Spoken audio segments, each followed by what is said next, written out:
And I was muted. So what's up?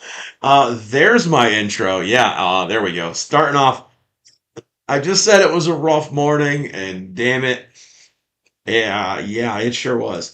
So yeah, we're back for another episode. This is going to be possibly the last episode for another week and a half or two because I'm going to be going on vacation this Friday or Saturday. So yeah, we're gonna be having a little bit of a break next week. So you guys don't have to deal with me for a whole week, and I'll be back 2 weeks from today, obviously. So gonna be hanging out, gonna be going to the beach, gonna be doing stuff. Yeah, I know my pasty white ass is gonna be going to the beach. Yeah, and I don't get very tan, so you guys aren't gonna see much of a difference. But yeah, we got lots of stuff to talk about today. There's there's actually some good nerd news to talk about today. And of course, our usual kind of piles of crap to talk about. Yeah, to put things lightly. So we got some good stuff. We got some good news. We've got some kind of meh news. And then we kind of got everything in between. So it is it's just another typical day in the nerd sphere, where like I said, at least we have some good news this week. And the good news is mostly going to be due to the I'm going to say incredible, maybe amazing, spectacular even box office from a little movie you guys might have heard of called Spider-Man Brand New Day. And I keep wanting to say No Way Home. I'm still not realizing that we have a whole another Spider-Man movie here. And yeah, I actually did manage to go see it. I finally got to go see it yesterday. I actually was up all morning and I did get a chance to go see it. I made a very, very, very long recording with a review for it, and I have to finish editing that because obviously I'm not going to post a 2 hour long video. That's way too much. Try to move my camera here a little bit for you guys. So yeah, we've got looking right now, we've got quite a few figures we can go over and talk about, obviously. But again, the biggest thing is going to be talking about our Spider-Man. So that's going to be one of our biggest stories. We're going to talk a little bit about more Xbox kind of bad news, more PlayStation bad news. They're doubling down. We're going to talk a little bit about what else do we got here? My Hero Academia, of course, released the I Am a Hero 2 episode, if you want to call it that, which we'll get into, and it'll probably take longer to talk about than it did to actually watch. We're gonna talk a little bit about Rockstar, something that came up about Rockstar with a game that I would have loved, which would have been a new Midnight Club game. And we've got some Stellar Blade shift up kind of nonsense that happened over the last week or so. So with some AI nonsense. So definitely some weird stuff going on lately. But again, the good news is that not all of it is negative this week. So there is a bright side this week. There's reason to smile. There's reason to be happy with the nerd news this week. So very, very cool. And I know I did not stream yesterday. So I didn't stream Monday because I was going out and seeing Brand New Day and getting my thoughts together on it. So it was a long day where I was recording and things like that. And yeah, man, I don't know. It was I have opinions on the movie, a lot of thoughts and a lot of opinions on the movie. And like I said, I'm going to go completely spoiler free talking about it today. I don't want people to spoil the movie. I don't want to spoil the movie for anybody yet. And in my review that I'm actually editing and trimming down right now, we I'm going spoiler free, and then I am going into a spoiler section after that. So we'll have a little bit of each that we can kind of discuss. So I'm trying to figure out how I'm going to set it up, obviously. And I'm going to sneeze, so give me one moment.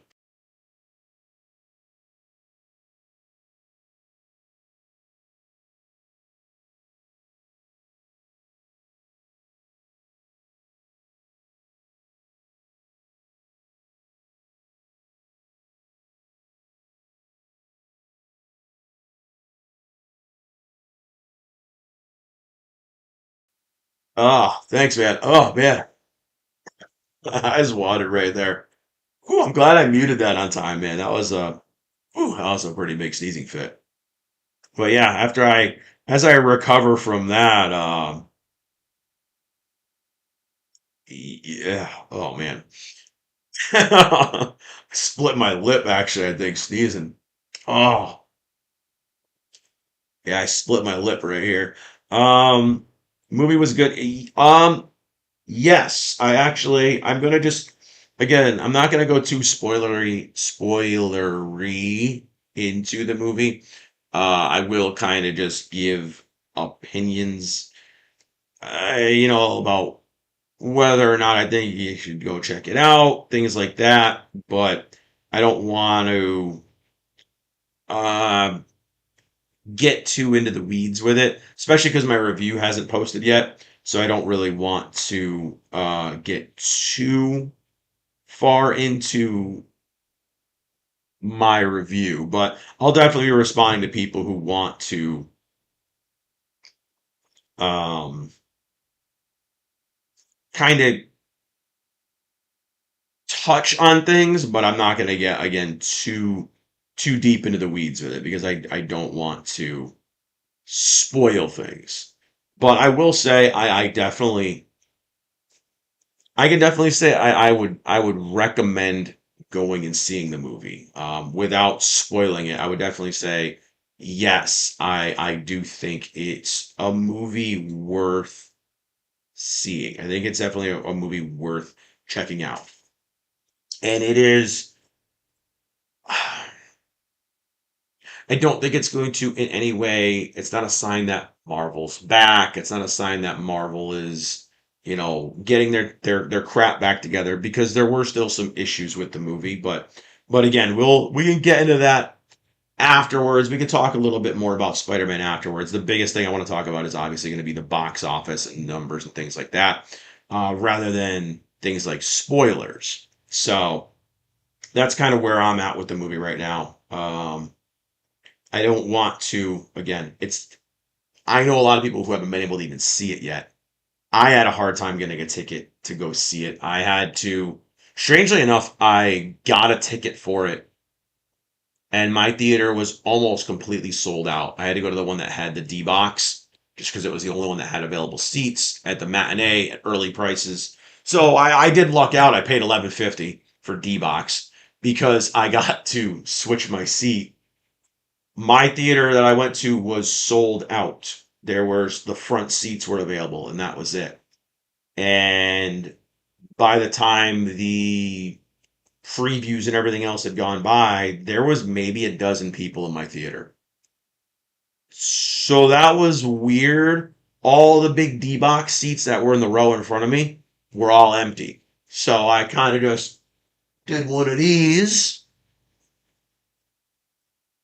stood up, walked around, sat my butt down in the D box seat, and I was shaking and moving and everything else watching the movie. So it was fun. It was the first time I had to experience D box. So that was definitely a lot of fun. And I know now they're going to be releasing it, I think, in IMAX, and I might have to go see it again in IMAX. So again, I'm not saying it was the best or the worst. I don't want to spoil my entire review because again, I did kind of come home from the movie yesterday and just I sat down here in front of the camera and I just went.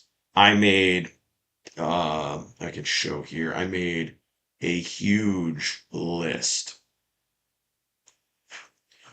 right? Like I made a huge list of notes during the movie. I made a lot of notes on things I wanted to touch on.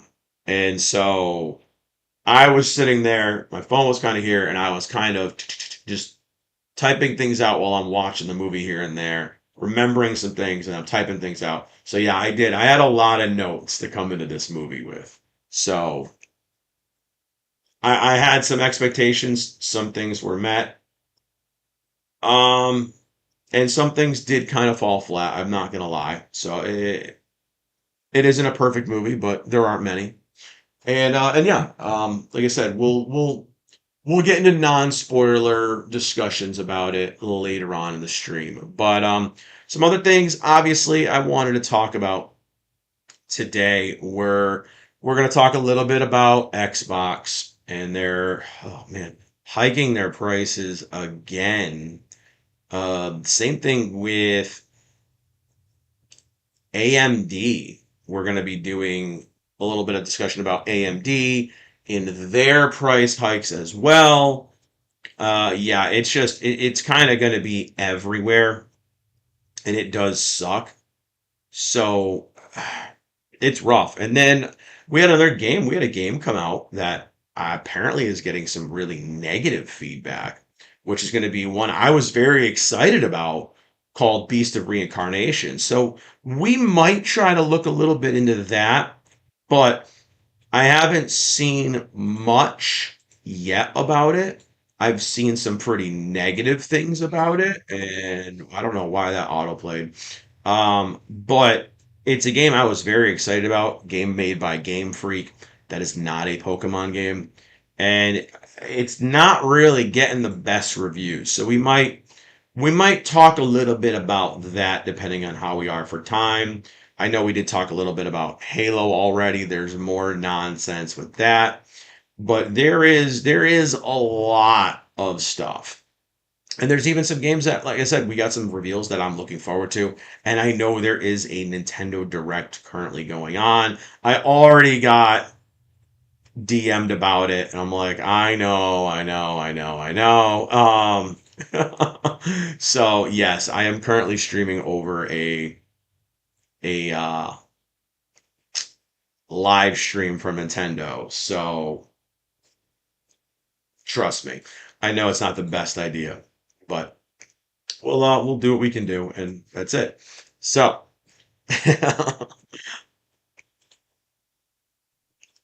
so that's pretty much what we're gonna expect today. Like I said, we've got the AMD stuff, we've got the Xbox stuff, My Hero stuff. Um, we've got some Rockstar stuff. Again, if we've got any other spare time throughout the stream, we'll definitely grab some other topics to talk about. Like I said, I know we tend to do that a lot where we just kind of pick some random stuff to discuss and we kind of just go. So nothing nothing crazy, but the biggest news is going to be, of course, Spider-Man. So, um I did have some figures to talk about this week, obviously. And there was a pretty good lineup with only, mm, I think there was maybe only one figure that kind of caught me by surprise and didn't do good. Well, didn't quite catch me by surprise, but we did have one figure that didn't quite do so hot, although she has been picking up a little bit more. So I'm wondering if maybe the YouTube algorithm will start eventually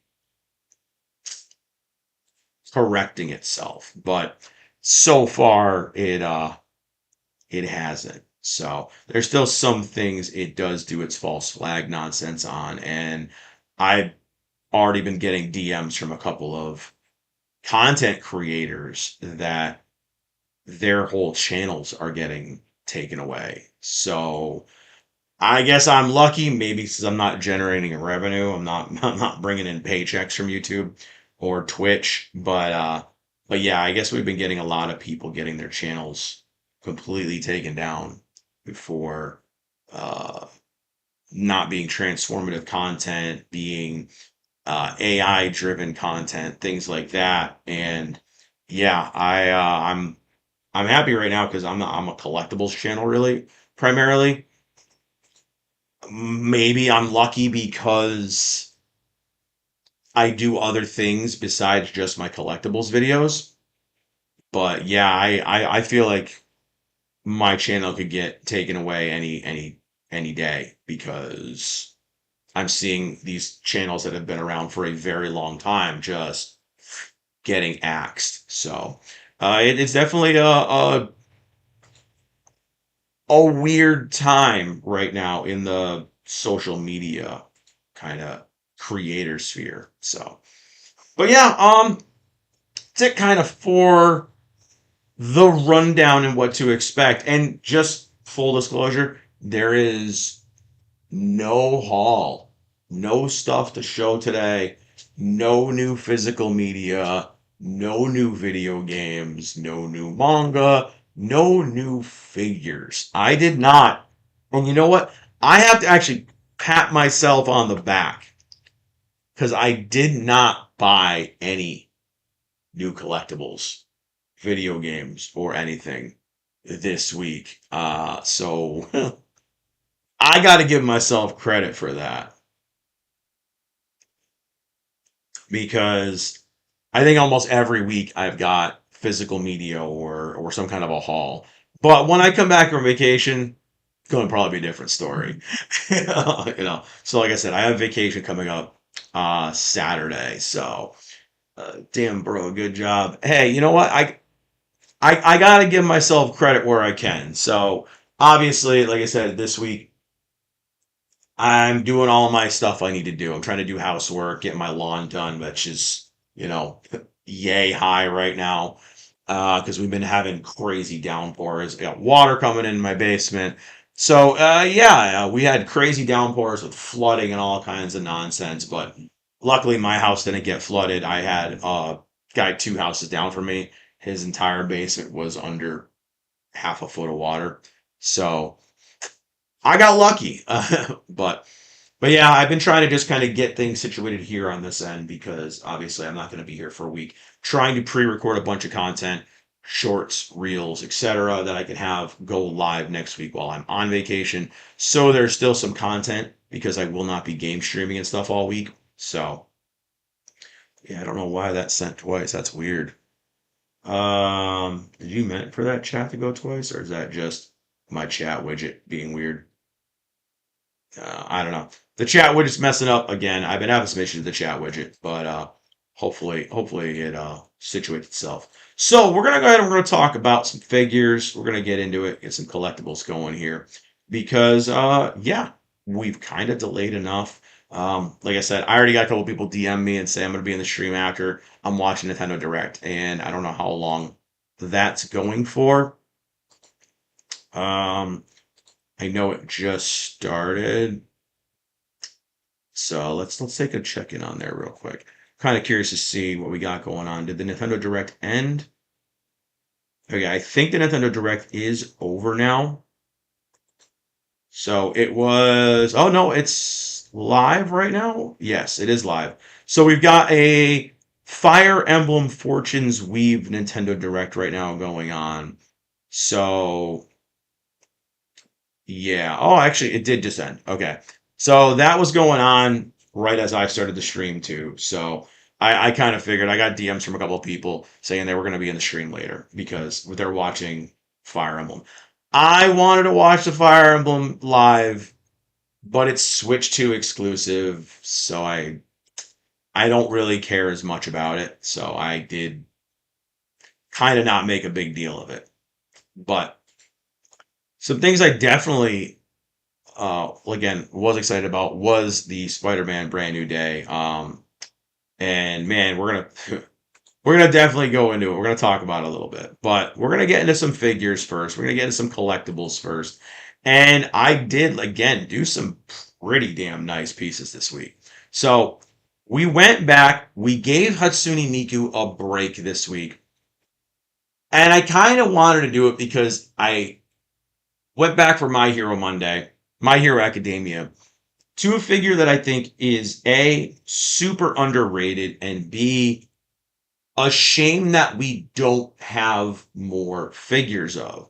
So, of course, I went back to our alien queen, Miss Pinky herself, Mina, from the Amazing Heroes line. And again, this is one of your basic Ben Presto figures. Nothing really crazy. Our annoying black base, but damn it, man. Mina is such a cool looking character. She is, I think, in the My Hero Class 1A, she may be the most standout looking character that we have in the class. And obviously it is due to her looks, right?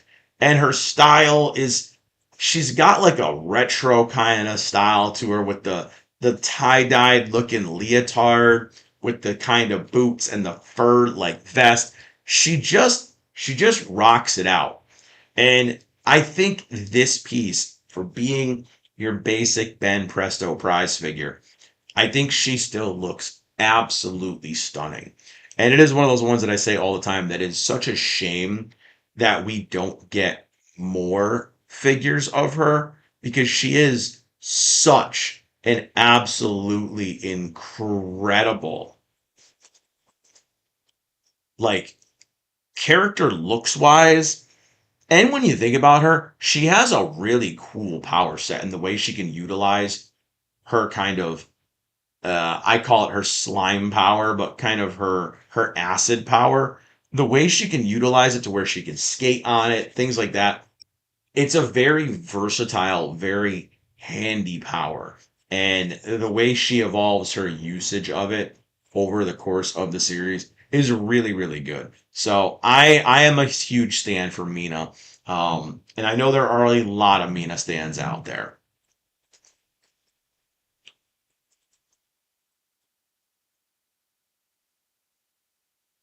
Just making a little poll in the chat for everyone to actually get a little discussion here about Spider-Man Brand New Day. See what everyone's saying about it afterwards. But yeah, she is like I said, I think we only have I was trying to Google up if we have other new prize figures of her, and I don't think we do. I'm looking up right now if we have any other Mina figures. We have the one by Belfine, and then we have this one. So the one by Belfine is actually a 1/7 scale, and it's her kind of sitting on a logo and it says melt. And it's really, really cool. But the only thing is Belfines have a very hit or miss reputation, I guess you could say, with quality. So I have her. She's still sealed in the box. I have not yet opened her. But we also have a glitter and glamours one coming up soon. So we do have new Minas, and I can hear my phone ringing. Um, I'm just gonna let it go to voicemail. But it's a shame that we don't get more figures of her. Again, we get tons of Bakugos, tons of Dekus, tons of Todorokis, even a decent amount of Aravities, but it's kind of all your other characters that are not the main focus of the series, obviously, that don't get the their fair share, right? And I think if we would get more Mina figures, I think they would sell amazingly well. Again, she's one of those characters that's very dynamic. She's got the colors, the brightness. She just pops. And I think it is a character that we need or deserves more figures. I think her creating, I mean, honestly, there are so many awesome characters in My Hero that I would love to get a bigger variety of figures of. And I think she is really up there at the top portion of the list. Not the top, but she's definitely up there for a character that I think would not only sell merch if you made more merch of her, but I think it would be really cool to get more dynamic things, her using the slime power, maybe her using the slime on her feet, things like that. And I know I say it's slime because I don't know. It's what she does with it kind of reminds me like a slime because she shapes it and stuff like that. But it is acid. It is going to melt things. And you know what? Like I said, she just looks really awesome. And I don't really sing basic Ben Presto prize figures praises as much as I do with this one because I love it. I think the pose is very cute. She's not in a very dynamic pose, but she still has all of her personality there, and it pops. I really do, really do like this one. And if you want a Mina right now, it's between spending $20 on this one or spending. What does she go for? I think she goes for the Belfine one goes for like 150. So she's not cheap. But then we also have the Glitter and Glamours one coming with her just wearing her school uniform. That's going to be around 25 or so dollars. So there are going to be some more options coming up. But right now, there's pretty much just two Mina figures. And if you want to go cheap, you got to go with this one. So I highly recommend it. I think she's so dope. I absolutely love her. Why is my stream deck way the hell over here? Hold on. I almost lost my stream deck. Give me a minute. I had to organize my table over here and almost just lost my stream deck. Um, so following her up, we went with Twin Tuesday, and I went to one. I have not posted this one in a long time, and it was because the first time I posted her was when I was still early on in my YouTube channel, and she got flagged for adult content. And that was where I had my first run in with YouTube. Surprisingly enough, and it must be the way I filmed this one, she actually didn't do too bad. So this is what is called a Banpresto EXQ series, which we don't do anymore. A lot of the EXQ series figures were brought back later on as I think they were called EX Chronicle figures. And they were recolored or given a metallic shine to them, like an overly metallic shine to them, and kind of repackaged into a newer premium line where these used to just be basic price figures. I think when she came out, she was like $17. And this is a series it was not very long lived. So we had the Bikini Armor series of figures. And that was basically Rem and Ram in their bikini made costumes, right? And then we had a sword art series as well from the girls of SAO. So we had Asuna, we had Lifa, we had Sinon, I think, and I think there were two others, and they just didn't do that well. And I think it was mostly because those horrible bases. But those figures, when I highlighted them, were flagged. Those are my first flags on social medias, and they were too sexualized of content back then. So that was where I had my first run in. So we had Asuna, so we had Rem Rum Albedo for Overlord. Um, who actually, it's funny enough, she's actually being re-released. So we're getting a new version. We're getting an Albedo. And then we've got Alice, Asuna, Yuki, Lifa, and I think that was it. So we got four reincarnated or four sword art characters. We had two ReZero characters, and then the line just kind of went away. So the ReZero ones are a little less bikinied out, I think, than the sword art ones, where the sword art ones just look like they're wearing armored bikinis. These actually, the ReZero ones have kind of the maid skirt and the maid frills on them. So I think that's how this one snuck by the sensor a little bit, but and also her boobs are armored up. And on the YouTube and TikTok videos, I didn't do the low angle kind of going up like I did on the Instagram video. So for Instagram, I actually go a little bit, we're gonna say we go a little bit harder with the Instagram videos because the more gooner bait on IG, the better it performs. So I tend to make a different cut for each one of the socials now. I'm trying to goonerfy the IG stuff, which has actually in turn made my YouTube or my Facebook notify me that it cannot be recommended to anyone under the age of 18 because I have explicit content showing cleavage. So that's okay. That's okay though. I'll take that hit. It's okay. So a very, very cool piece, and I was trying to look up the EX Chronicle version, but I don't see it.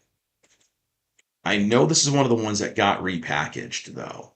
We repackaged them into what's called here it is right here.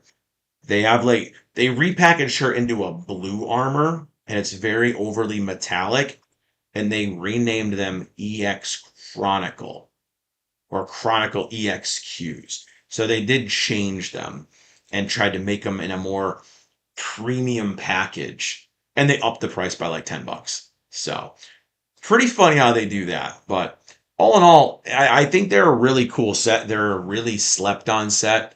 They're a very underrated set. And then the companion piece to her obviously is Rom. And let me see, do I have her right here? I think I do. If I can get her out, let me see here. I can get her out of her display. So this is actually the companion piece to Rem right here. So this is, and see, she's wearing like gold armor. So she goes with Rem, obviously. There is a very, very scary lean to these, but they have not leaned over time. This is about 5 years old, this figure. You can see she has the gold armor. I know that light's really, really bright, and she is really, really pale. So she has like a gold armor, and Rem has a silver armor. So, and they're facing, what I like about these is they're actually facing opposite directions. So when you put them together, they do kind of face each other and pair up really nicely. So, very cool, other than the obnoxious white bases that we get. But that is your typical prize figure fare. I mean, not much you're going to be able to do about it. So, very, very cool. And like I said, very underrated. One that really doesn't get shown off very much. And, you know, like I said, it seems like on Instagram, the more gooner bait that I post for figures, the better they do. So, yeah, she's been kind of killing it over on IG. The latest pieces have been doing really good. And yeah, it seems like the more goonish they do, the better they do. So, we're doing something right, guys. And speaking of Gooner material. Speaking of Gooner material, oh, poor Kojima, poor Kojima. I tried highlighting one of my boy Kojima's pieces, and she didn't do very good. TikTok gave me a adult content flag on her. YouTube, she was actually at the time of starting this live stream, she was only at around with 15 views, and now she's at 70 views almost. So something is upticked in her algorithm a little bit. But for Waifu Wednesday, I went back to the Kotobuki Bishojo series to look at this cute doggo. Come on, to the Metal Gear series of Bishojo that started and ended with this lovely lady right here. And this, of course, is a very, very, very, very sexy, pretty damn faithful recreation of Sniper Wolf. Now, This is kind of an older piece. She's an older Bishojo, and she comes from obviously an older Metal Gear game, right? So she was kind of our sharpshooter from Metal Gear Solid 1, not to be confused with the Thought YouTuber SS Sniper Wolf or whatever we want to call herself. This is the real deal, not the online Thought.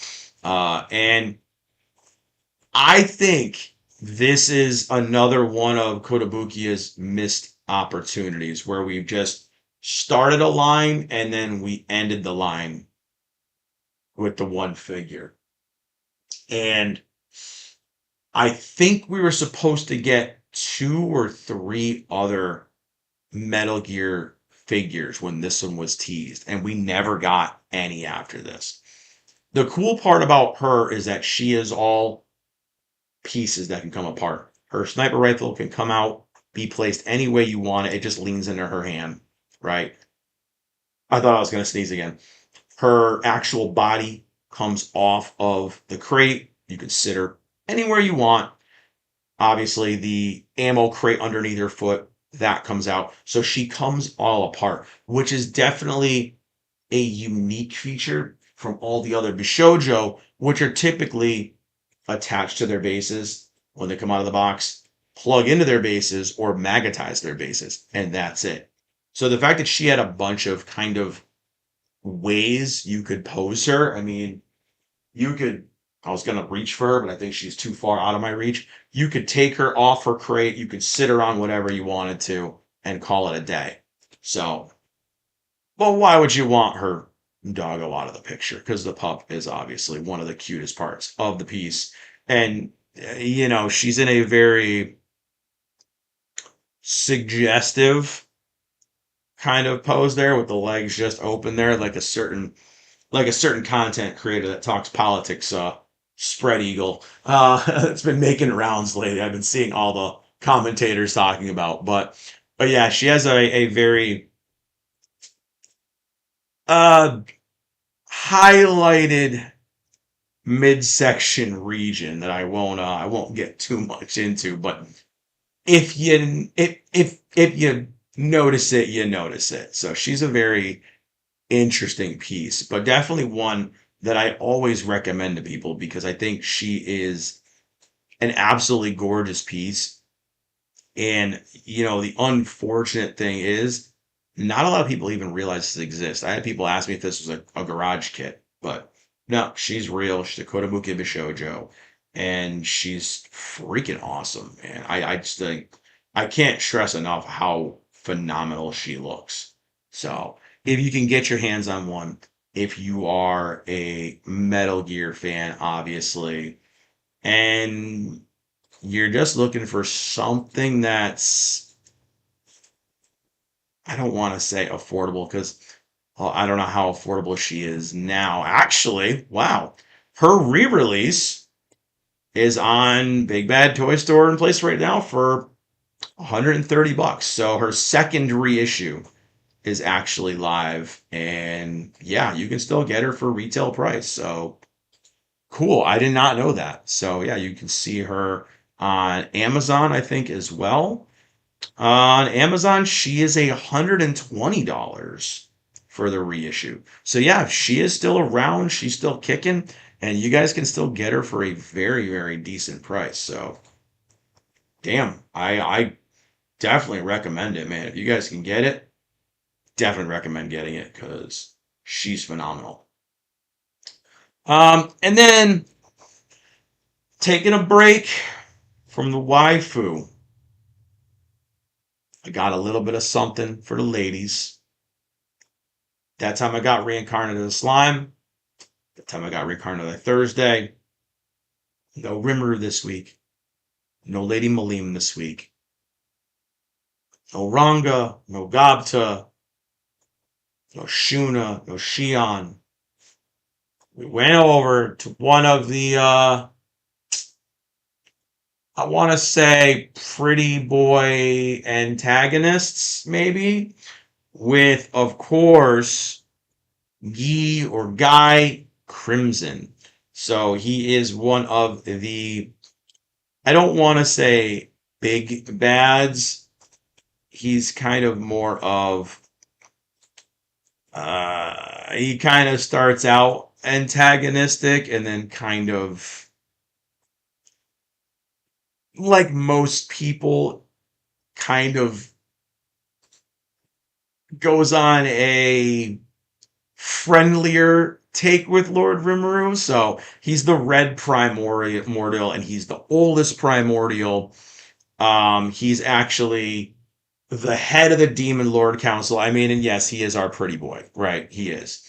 Um, so he has the dragon, the ice dragon, who's Velzard, who's obviously Diablo's sister, as his kind of companion. He's always portrayed as obviously this handsome man, and he's always got the chesticles out, the 8 pack abs, but he does actually have a couple other forms. He has a demon form, which he's actually shown in the series a couple times, but he also has a female form. So I don't think they've shown it in the anime yet, but he does actually have a female alter kind of persona too. So I don't think we've seen that in the anime yet. Again, I'm not caught up on the anime yet. I still have to finish the last season, but I know he does have a female form that he takes, but the majority of what he does is Pretty Boy and his demon form. And he is very, very popular with the ladies and the boys. So he is one of our, I want to say, our stereotypical anime pretty boy, well, antagonist in this case. I was going to say protagonist, but he is actually considered an antagonist, even though a lot of the people falling into his thirst trap root for him all the time. I think he's an awesome character with what very little we've gotten from him in the anime so far. Very, very cool character. And I need to take a sip real quick. It ain't him making me thirsty. I'm just a little parched.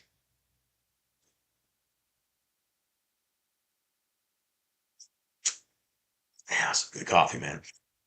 Dark chocolate and banana coffee. Mm. Oh, that's some good stuff. I mixed banana cream pie coffee with dark chocolate mushroom coffee. Trying to get rid of my gut a little bit, so I'm doing some mushroom coffee. But dude, that's dark chocolate banana. Chef's kiss. That's delicious. So back to the figure. I know I got all excited about my coffee. This was part of a Ichiban Kuji series, which had 3 figures. 2 that I reviewed on the channel so far. A third one is in my stacks of Malim stuff that I've yet to open because I have to set up my entire shelf for Malim. Um, it had Rimuru sitting on a throne with a slime throne. It had obviously guy sitting here sitting on a giant Rimuru slime, which is awesome. You can see if you look at the slime, it's kind of scrunched up in the face and he looks kind of like he's angry. Very, very subtle takes there on the almost etchings carved out of the slime in the front. Very hard to see them, but you can see like the eyes are squinted and he's kind of looking like got like a grunted face. Right here, you can see he's kind of looking like get off me, bro. And then we had Malim with a little tiny Ramaris sitting on her shoulder, sitting on a stack of pancakes with honey. And that one I have still not yet opened. I actually opened one when I got it, and she was broken. So the company I ordered her from replaced her, and I never unboxed the replacement. So I have to get around to opening her. Maybe I should just do an entire week where I just unbox Malim figures because I have 11, I think, that need to get unboxed. So I have a lot of Malims, but I think I think this is one that's actually slept on a lot. It's not Rimuru. It's not one of the main characters.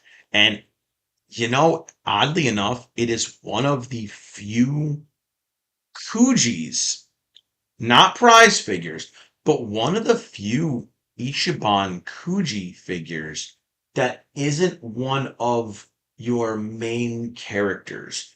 So most of the time we get Rimurus, we get Malims, we get a lot of Diablos, surprising a number of Diablos.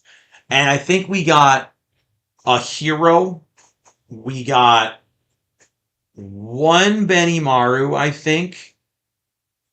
We got the one Guy Crimson. I'm trying to go over the Kujis we've gotten, or at least the ones I've had so far. And we haven't had much variety from anybody else. I'm kind of looking over at one of my shelves here. There's a lot of slime Kujis. And it is true, there really isn't as big of a variety, as big of a variety in the slime Kuji figures as there is in their prize figures. So as prize figures, they have a prize figure for every damn character because they're cheap. But the Kujis, not a huge variety of them. I'm looking to see if there are any upcoming ones. There is some really cool ones coming up with like Rimuru sitting on a tower with a Veldora dragon underneath it. But again, it's Rimuru and Veldora. And then it's got another Rimuru. There's like a giant slime Rimuru. Nothing really crazy for the Kuji series. So it is very rare that we got a character. Not only that wasn't one of the heroes or main characters, but actually is one of technically the villains. So I thought that was so I think he's one I definitely suggest to people because he's not something that you see all the time.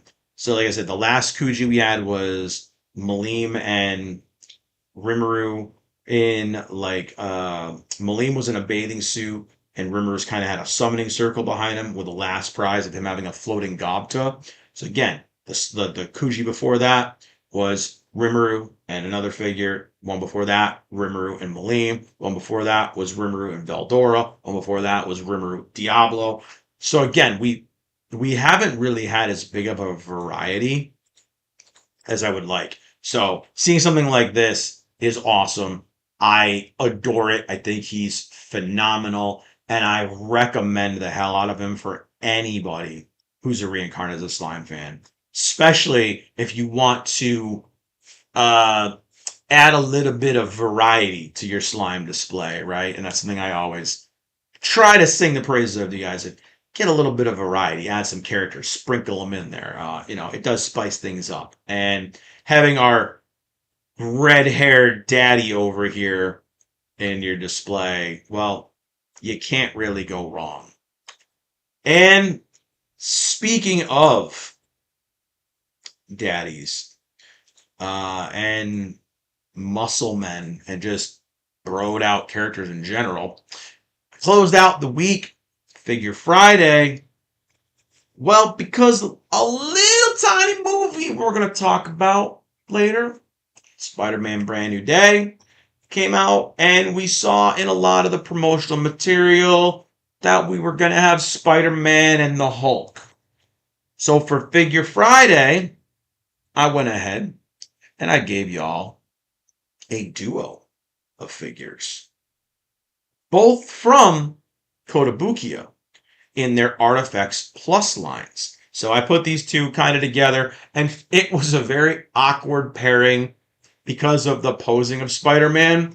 Everywhere I posed him, he looked like he was either grabbing Hulk's ass or putting his hand up into his junk right there. So it was a interesting duo of figures to display, at least in a small space, so I could get everything into one frame.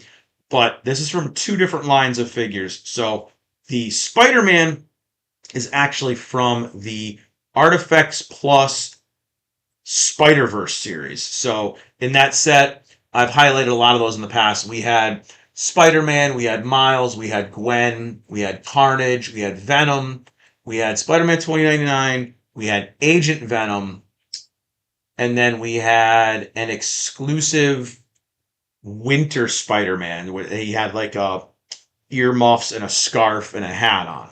So that was a very, very good line. They were all 1/10 scale. And then Hulk on the other side is part of the Avengers Marvel Now series, which you can't really see them. They're actually all up here on this display. I think you can see Hawkeye right here and Black Widow. And then I've got a Deadpool eating a chimichanga, Captain America, Hulk, Thor, um, the black costume Iron Man, and then they had a red variation as well. And then we had a version 2 of the Avengers series too, and I got Scarlet Witch and Vision from that, so they're all kind of together.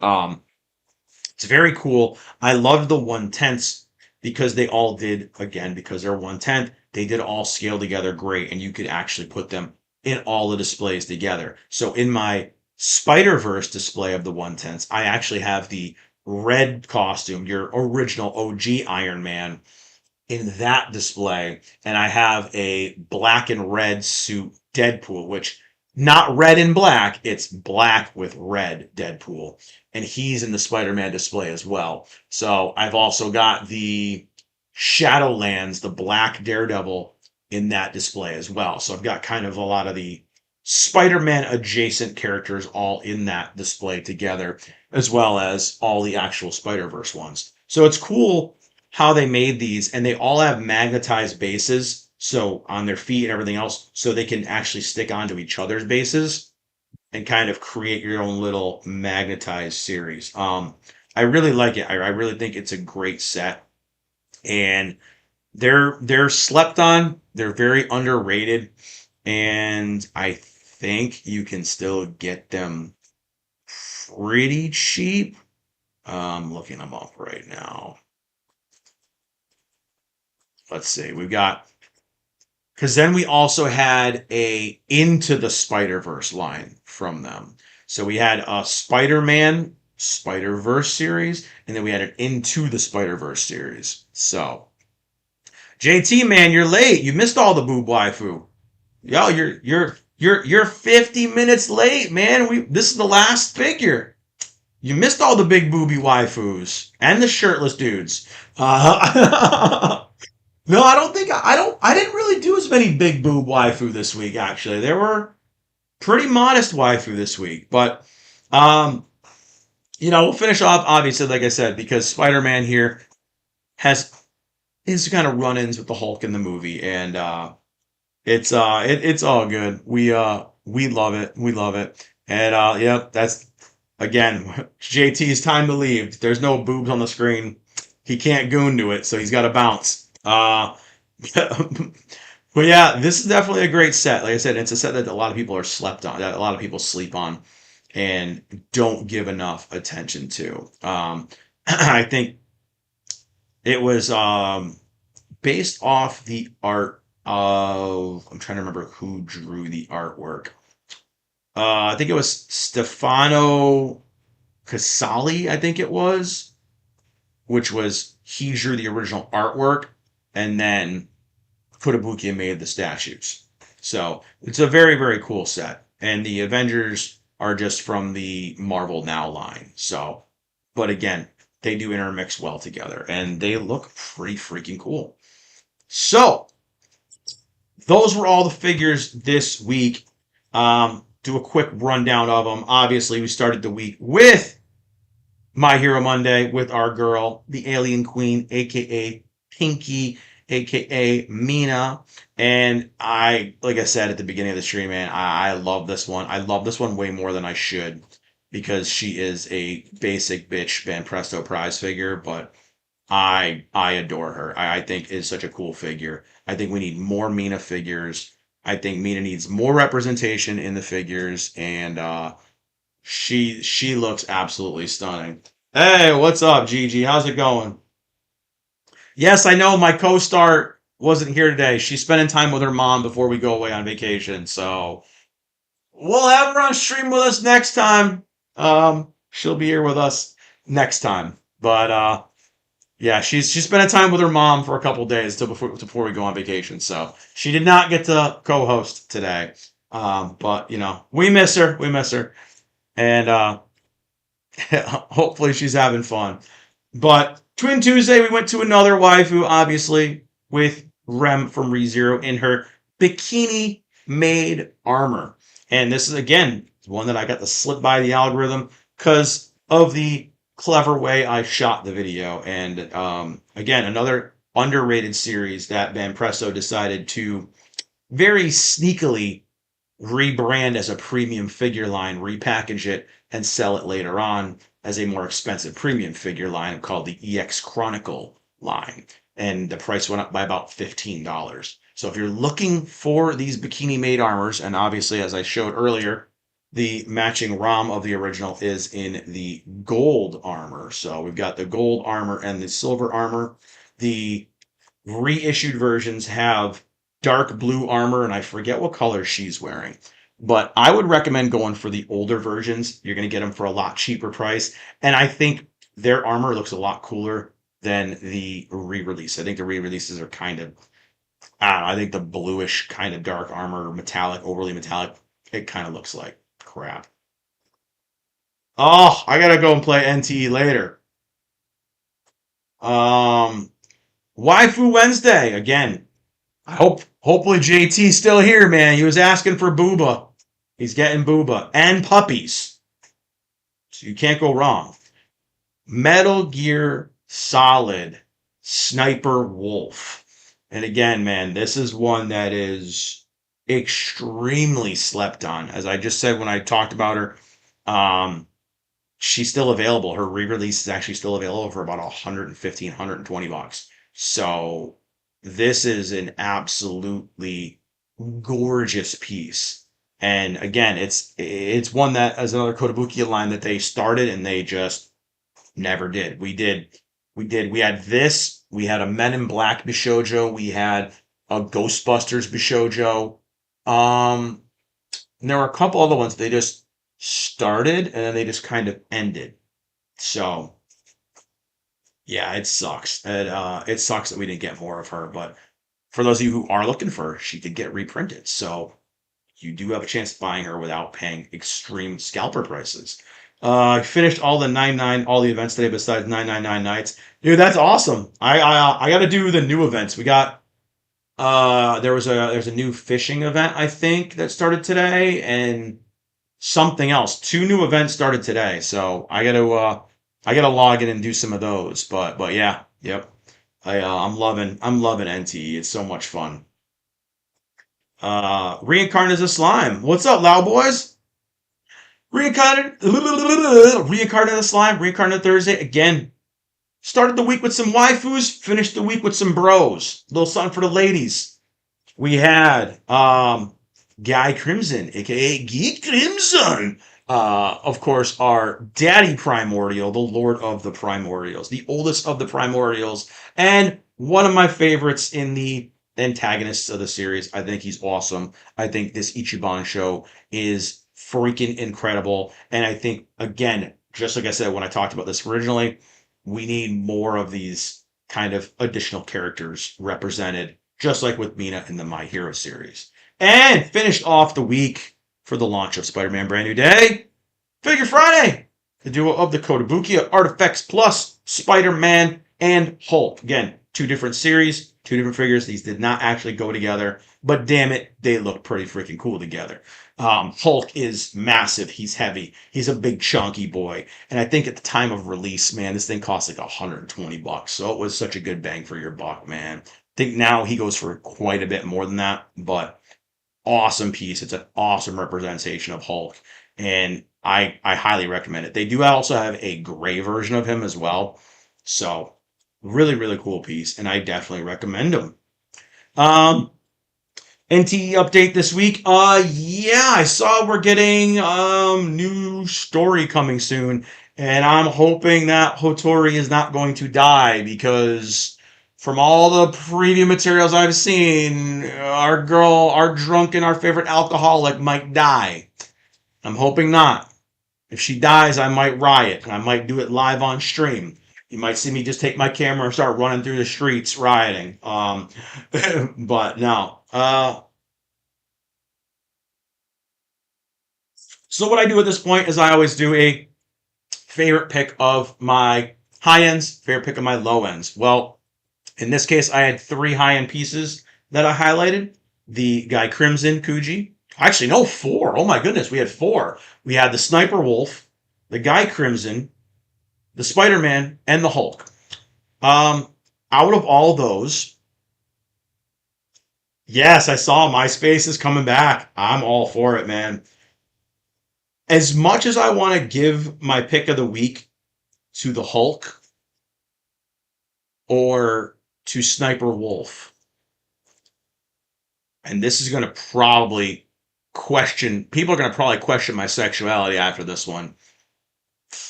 I think my pick this week, instead of being Sniper Wolf, I think I actually have to go and give my favorite to Guy Crimson. I It's a tough decision, man. Pretty boy or sexy waifu. And man, I think I gotta go with him. I think I gotta give him my favorite this week. I do. I do. And people are gonna definitely question my sexuality for it. But I I love this piece. I think he's so freaking awesome. I think the whole aura about this figure is just on point. I love it. I love the look on the squished giant Rimuru face. I really do. I absolutely love this figure. And again, I think we need to get more variety in our figures other than the same couple of characters. I gotta turn on my air conditioner real quick. It's getting a little warm with all the equipment running. All right, cool it off a little bit in here. So that was my high end pick of the week, and my lower end pick of the week. I'm gonna get a little redemption for myself. Obviously, it's gonna go to our girl Pinky, go to our alien queen, go to Miss Mina. Bow down to her stylistic supremacy here because I think she's absolutely awesome. I think just like with Guy Crimson, another character that we need to add a little bit more variety to our collectible shelves and our series shelves and spice things up a little bit. So, another character who deserves a lot more love than she actually gets. So, those were my picks of the week, man. Let me know what you guys thought were the best.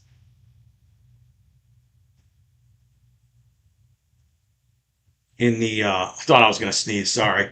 In the comments below or in the chat here, obviously. And again, as always, let me know if there are any themed weeks you guys want me to do. This week is going to be spoiler alert because I didn't post a video yesterday. This week's theme is Spider-Man. So we're gonna have a whole Spider-Man centric week this week where it's gonna be all Spider-Man figures, Spider-Man adjacent figures, and I know gonna have some people complaining. Like already, we're complaining here in the chat. There's gonna be a lack of waifus. I know because it's Spider-Man. We're gonna still get, Spider Gwen. Uh, I don't know who else we'll get, but we'll get Spider Gwen. Maybe we'll get a Black Cat. Um, yeah, I don't know. We're gonna do a Spider-Man theme week though.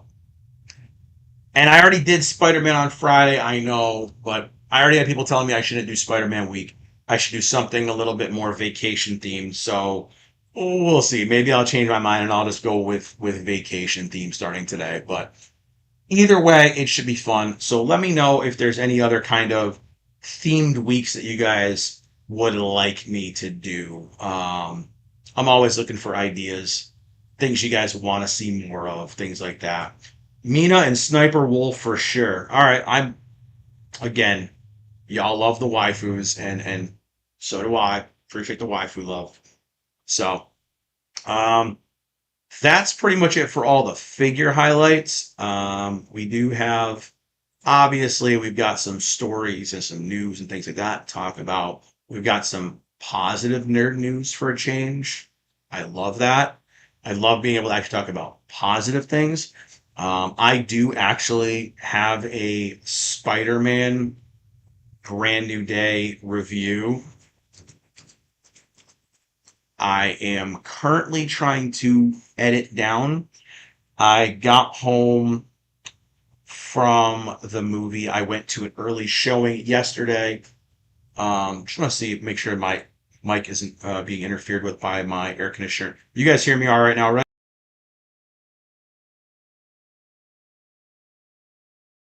All right, I think we're good. Our levels are good. All right. Trying to make sure my noise cancellation was up high enough because so my mic might spike a little bit, but I have noise cancellation maxed out because I have literally an air conditioner right here next to me. So, who will be my favorites for the 54th Annie Awards? The Anime Awards? Or is there actually something called Annie Awards?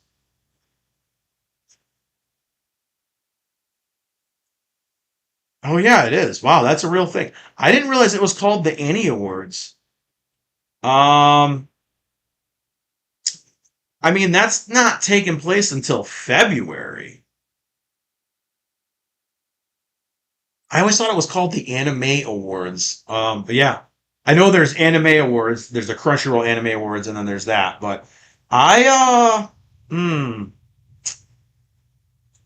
I don't know. I'd have to look. I'll have to obviously see who's going to be the contenders. But we've got we haven't shown yeah, we haven't really shown anything. There aren't any like announcements for who's going to be up for it. Tokyo TIFCOM. Damn, dude, you got all of the cons, man. I don't follow every convention. There's just too many to keep track of, but I know this weekend is Fan Expo Boston, so Boston Comic Con, and there's also another one near me, and that's Terrificon. That's going on this weekend too, and that takes place at the Mohegan Sun Casino. So there's two conventions that I normally go to going on the same weekend that I'm actually going out of state on vacation for vacation. So I'm gonna miss two of the conventions that I normally do go to. So it does kind of suck. But yeah, we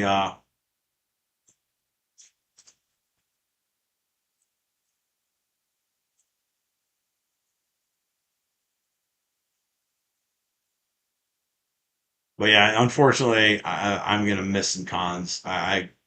Yeah, sometimes you gotta do it though. You gotta go on vacation. You gotta kind of do your thing. But yeah, we've got some news stories to talk about. And I'm probably gonna start with the biggest news, and I'm not gonna get into spoilers with people. I will not talk about anything that has not already been revealed publicly and has not been shown in the trailers. Right? Um,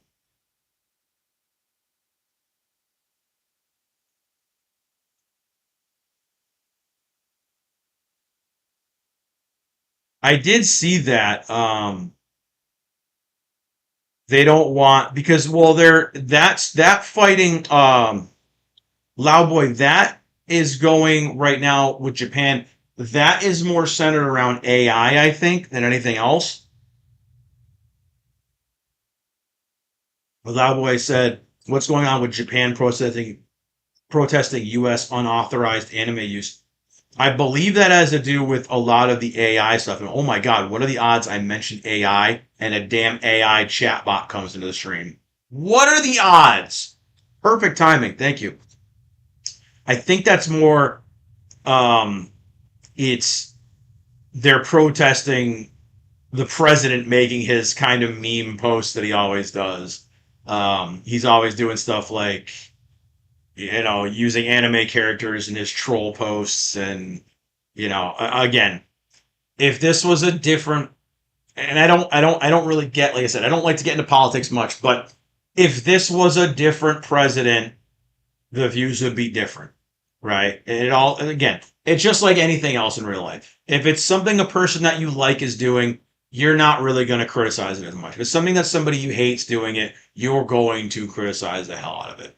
And I know our president isn't exactly. We'll just say he's not exactly making friends nowadays. So yeah, that topic is more about Japan. Is they're more going after the White House posts right now. I think I actually have, um that was actually one of my topics I was going to talk about if we had time for, but I might be able to bring up the article and talk really briefly about it. Um,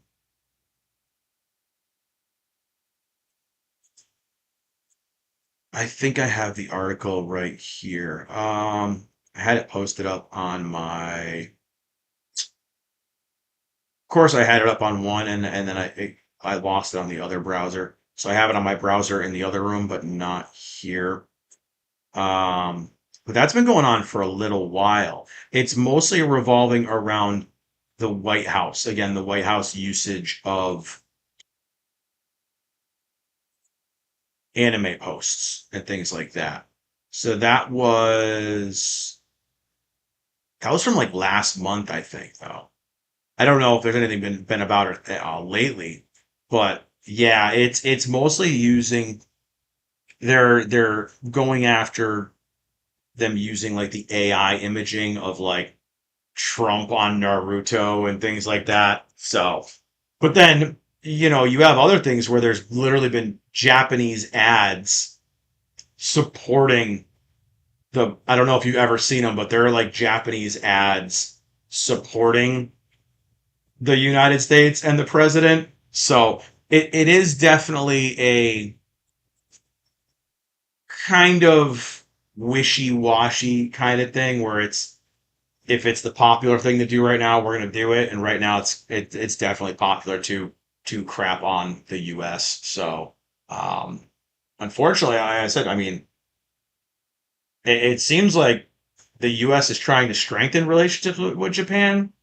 So, yeah, I don't know. I don't know, but I did see something about that where they were trying to petition, um against Pokemon and Naruto and things like that. Like we've had a bunch of troll videos where they do that, but I mean that's literally what he does. But yeah, that was a segue into a topic I was gonna kind of touch on at the very end of the stream if we had time. So cool, got that one, X that one out of the way. I don't need to bring up the article because we just kind of gave the cliff notes of it right now. Again, it was something, if we had time, I was going to talk about.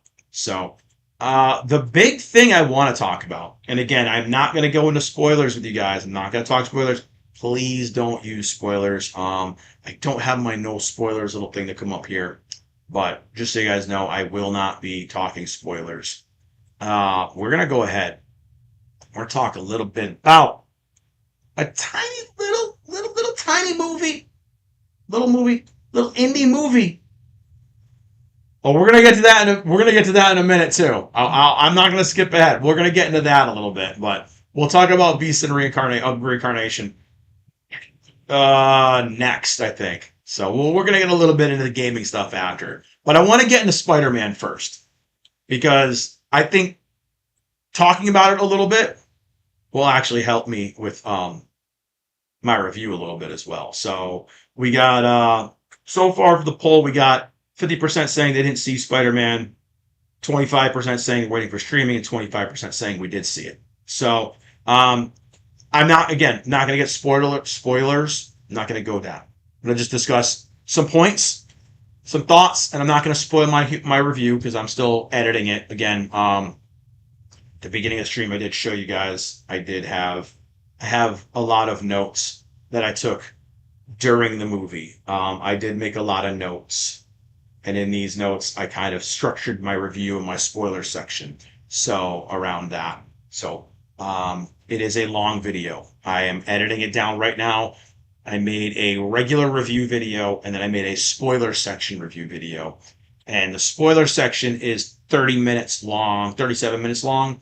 And the review portion, oh no, spoiler section is 47 minutes long.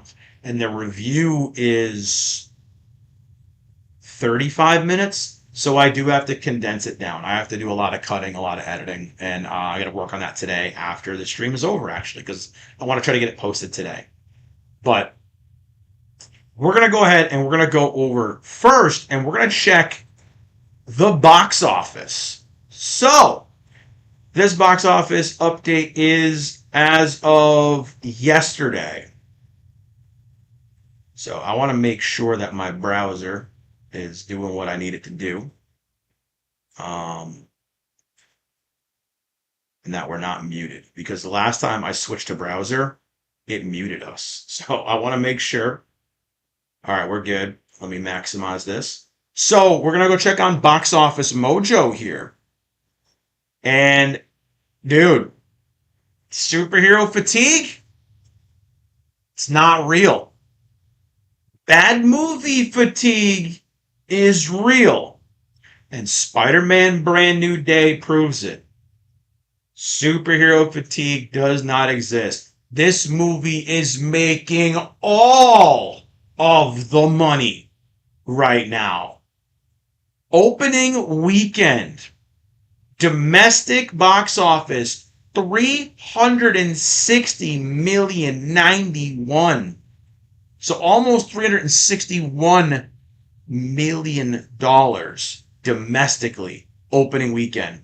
Internationally, 572 million, with a grand total so far as of Monday, $932, almost $933 million in a weekend.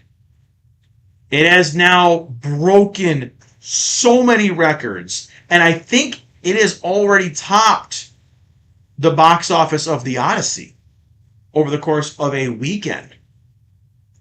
So, wow. Let's not talk about superhero fatigue. Because if you make a good superhero movie, people are gonna come to see it. And I will say, Superman, James Gunn, Superman featuring James Gunn gobbling on his own knob over Superman. That movie was ass. Supergirl was absolute slop. It was atrocious. And the box office numbers show it. If you make a good movie that people are having good word of mouth, you're gonna make money. And shout out to Tom Holland's Spider-Man getting a good solo run. I mean, No Way Home made a lot of money, but let's be honest, everyone went and saw it because the other Spider-Mans showed up. Okay? Yeah, Supergirl's dropped. Supergirl's box office, I think, was $200 million total, the whole box office. Spider-Man beat that just with their domestic. So we're going to go over here to Deadline. Spider-Man Brand New Day with $360 million, that's domestic, is now the biggest opening ever at the domestic box office. Monday morning. So this actually came out before I went and saw it Monday morning. I was at the first showing yesterday morning at 9:45, and then I moved to the 9:55 showing because I went to the D-Box instead. So I went to the 9:55 showing, so second showing of the morning yesterday after this article had already dropped. So now it's even more money. Monday morning, It happened. Sony Marvel Studios Spider-Man Brand New Day is now the biggest opening ever at the North American box office within a 3 day of 360 million. 3 days! Taking down the previous Marvel and Disney Studio domestic debut record with Avengers Endgame, which opened at $357 million. The revised global total is now 932 million, which still stands as the second best worldwide opening behind Avengers Endgame at a 1.22 billion. So didn't quite hit Endgame numbers for global, but for domestic, it beat everything out. Pretty damn good for a Spider-Man movie, right? Not even all the, it took all the Avengers to top it. Says Tom Rothman, the chairman CEO of Sony Pictures Motion Picture Group. Wow, 360 million thank yous to all the filmmakers, actors, producers, and to my colleagues at Sony who created such a fantastic film and exceptional marketing and distribution campaign. Records are made to be broken, but we will take great pride in this one for as long as we hold it. And it's probably going to be held, I don't know, maybe Doomsday is going to dethrone it. I don't know, though. This movie is now Tom Holland's biggest opening at the domestic box office, and it's Zendaya and director Destin Daniel Cretton's best opening overall at the box office yet. And yes, this is the biggest that Sony and the Spider-Man franchise has ever seen. Revised dailies for the sequel at 4,487 locations are 169.8 million for the first Friday. Yeah, dude, almost a billion in the global 3 day. I think Endgame had a 4 day global, though. I'll have to double check that. Endgame, I thought, was a 4 day, but I could be wrong. I'll have to double check that. Uh, whew. So we had 169 million for the first Friday, 101.5 million for Saturday, the second best after Avengers Endgame's 109 million, and Sunday had 88.7 million, which was second behind Endgame's 90 million. Wow. The picture with $72 million also had the best previews ever ahead of Avengers Endgame's record of 60 million. So it beat out preview nights as well. Previous reported in North America, this was the biggest weekend ever for all movies with an updated $430 million. So all the movies in North America made $430 million, and Spider-Man made up the majority of it. The amaze here is how the record was pulled off without IMAX screens in North America. That's the crazy part. No IMAX because the Odyssey is taking them all right now. They just announced, I think today, that it is going to come out in IMAX. So we're going to see a drop, and then we're going to see a spike once that hits IMAX. I'm going to go back and see it in IMAX. I want to see it in 3D, honestly. So that's pretty crazy. This provides hope for Disney Marvel Studios Avengers Doomsday, which opens before Christmas and will have premium formats that Spidey didn't have in IMAX. But Dune Part 3 is going to be taking the IMAX from Doomsday. So Brand New Day and Odyssey will share the IMAX starting Thursday, August 6th. When a big film does well, there's a massive trickle down to suppliers and vendors. Regal Entertainment reports this AM thanks to Spider-Man Brand New Day and Odyssey, the number 2 chain saw its biggest 4 days in the circuit's history with more than 160 million of global box office and concession revenue. Regal's also achieved the highest ever spend per patron in company history, fueled by sold-out collectible merchandise, popcorn buckets, huge demand for food and drink, only because of popcorn buckets and cups, and ticket sales. 13 Regal locations ranked among the nation's top 20 highest grossing theaters, including the top ranking theater in the country, the Regal Irvine Spectrum. I've heard that's a really crazy theater. The combined global grosses for ScreenX and 4DX minted $31 million, the biggest opening weekends for large format exhibitor history. ScreenX shattered its previous domestic all-time high, grossing $7 million. while 4DX delivered its biggest opening weekend ever, generating 5.2 million from 77 locations. So these are all like super premium format kind of things that are very niche. We don't have very many of them. Um, wow. So I don't care about the 40X. So Sunday AM, do I need to read that? I think this is actually the Monday AM. So they went back and they did another post on Sunday morning, but we really don't need to see that. We already got the full update. The interesting part here is where they go in regards to the weekend, an all-time record uh, for the Intelligence era, which launched during the COVID in October of 2020, with Brand New Days counting 24.1 million moviegoers attending, eclipsing No Way's Home previous record of 20 million. They also asserts and corrects our previous pre-sales number on Brand New Day. The picture didn't have 80 million in advance screening tickets. It had 150 million. So almost double what they thought advance ticket sales were. Still, who knew we'd see these numbers again post-COVID streaming in a post-COVID streaming strong world? I did. Again, if you make a good movie, people will go see it. People love being able to sit in the comfort of their home, sit in their ass, and watch a movie, yes. But the theater experience is still one of the best ways to watch a movie, especially something like this where you're going to have the crowd reacting with you. You're going to have people cheering. It is an event, right? And it is something that a lot of people get lost on, mostly because people are kind of an idiot. You know, they kind of act a fool in some theaters.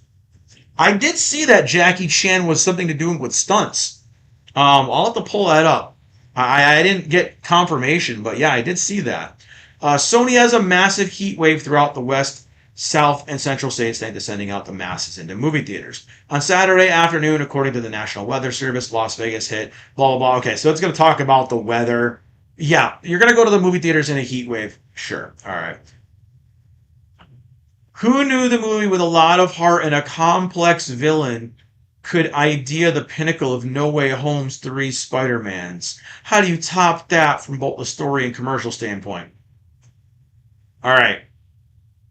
Uh, that statement, it gets me. And I gotta say it. And no spoiler here, the villain was not complex. The villain was the worst part of this movie.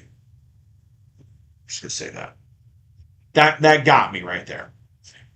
Sony Motion Pictures Chairman CEO Rothman told Deadline, "We all talked about it. Kevin Feige, Amy Pascal, and Tom Holland were very involved. It wasn't possible to go bigger than the last movie, so we said, let's go deeper. Let's do something different, and let's make a character-driven story in the midst of spectacle." That I do think we did get. I agree with that. He added this AM in a statement. This weekend's historic worldwide, that should not be all one word. It says, this word against historic worldwide results. Yeah, that should not be one word. Their editor sucks. Deadline, fire your editor. It reminds me of what Clarence wrote to George Bailey in It's a Wonderful Life. Remember, no man is a failure who has friends. Spider-Man Brand New Day is fundamentally a movie about friendship, about the balm of connection in all of our lives, and it's to resonate with audience of all ages and around the world. In troubled times, Sony is very proud to have united the world in celebrating a film about hope. All of us at Sony Pictures are profoundly grateful to all the fabulous talent that produced the landmark film, including Destin, Kevin, Amy, and especially our treasured partner over a decade, the incomparable Tom Holland. I will second that. My unpopular opinion, Tom Holland is the best Spider-Man. He may not have the best movies because they're shackled by the MCU, but he's the best Spider-Man. I will die on that hill. I will die on that hill. Brand New Day producer. Oh, I muffled that sneeze. Thank you. Brand New Day producer Amy Pascal, who put the whole Spider-Man franchise in motion when she was the chair of Columbia Pictures, says this morning, we're incredibly grateful to audiences for embracing the bold, creative, and deeply emotional vision that Destin took with this film, citing to see such a powerful response to a story that never lost sight of what makes Peter Parker so enduring, it should say endearing, his humanity. This remarkable opening reinforces that moviegoers are hungry for stories that are both spectacular and deeply human, and we are thrilled to see that resonate on such a global scale. Marvel Studios boss and Brand New Day producer Kevin Feige adds, this is a truly phenomenal opening, and we are grateful to audiences everywhere for coming out and experiencing our film in a way that was meant to be seen. This debut reflects the enduring power of Marvel's characters. No, it doesn't. It just reflects Spider-Man, because the rest of your characters lost money. You know. And the connection they continue to have with fans around the world. Just Spider-Man, not your other crap characters. And the audiences saw it. It sets up exciting things to come. That is one of my big problems with this movie. No spoilers. But again, shackles to the MCU are one of the hindrances in this movie. Not as bad as in some of the other Spider-Man movies, but it does. So far, this is the biggest opening for Zendaya, John Bernthal, and director Destin Daniel Cretton, outstripping his all-time Labor Day weekend opening day for Shang-Chi and the Legend of the Ten Rings. I will tell you, I was not hopeful for it because Shang-Chi started really strong and ended horribly. This movie kind of goes the same way. The last act is not the best act, but it's got some amazing action pieces. So, the top movies right here. Spider-Man Brand New Day had a 355 million week one. The Odyssey, 395 million in 3 weeks. So this is all domestic. So this is a way to tell you how much money Spider-Man made, right? So we'll go down to the bottom here. So Obsession, 262 million in 12 weeks. Young Washington, 477,000 in 5 weeks. I Want Your Sex, 600,000 in 1 week. Evil Dead Burn, 31 million in 4 weeks. Ow! There is no Evil Dead without Bruce Campbell. Stop. The Invite, 22 million in 6 weeks. I don't even know what that is. Hadestown, don't know what that is. 18 million in 2 weeks. Moana. Talk about a bomb, Disney. 114 million. 4 weeks. Minions and Monsters didn't do that well either, guys. 168 million in 5 weeks. Again, this is only domestic in the US. Toy Story 5, 461 in 7 weeks. The Odyssey, 395 in 3 weeks. Spider-Man Brand New Day, 355 1 week. And it's only the weekend. So that puts in perspective. Oh God, we're going back to the mermaid corns. Oh no, here we go. So that really does put into perspective how much money Brand New Day has made this weekend. In 1 weekend, it is almost the same amount of money that the Odyssey has made in 3 weeks. That's pretty telling. I want to actually look up what Loudboy was talking about here.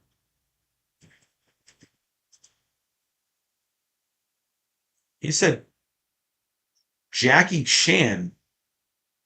Okay, it was his stunt team. Okay. So, yes, okay, wow. I did not know that. So, shout out to Loudboy for bringing that up. I'm going to share this. This is pretty interesting, guys. Jackie Chan was on the Spider-Man Brand New Day set with his stunt team. So, he actually went on there and actually participated in doing some of the stunt choreography. That's actually pretty awesome. I did not know that. And the stunt choreography was pretty freaking amazing. Yeah, it's right here. I went to London. I visited the set, Chan said. My Jackie Chan, get out of here. My Jackie Chan stunt team was busy filming Spider Man, and I was the action director for the Jackie Chan stunt team. So, yeah, Jackie Chan and his stunt crew are responsible for the stunts in Spider Man Brand New Day. I did not know that. He says, I went to watch their rehearsals, and the director was so excited when he saw me. I made sure he understood that they are part of my team. Wow. That is pretty awesome. I did not know that. So shout out for bringing that up, man. I did not know that. And honestly, that's one of the things I do say in my review is I think the stunts and the practical effects were incredible. So, I think that's kind of all we got really for Spider-Man. It's again making all, all of the monies, all of the monies everywhere. And it is doing so good.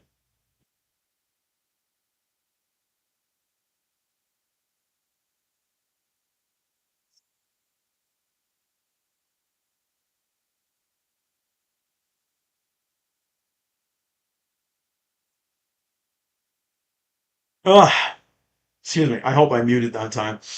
Holy crap. Wow. If I didn't mute that, I apologize, guys. That was a really loud sneeze. Oh, I'm sorry. Bless me. Um,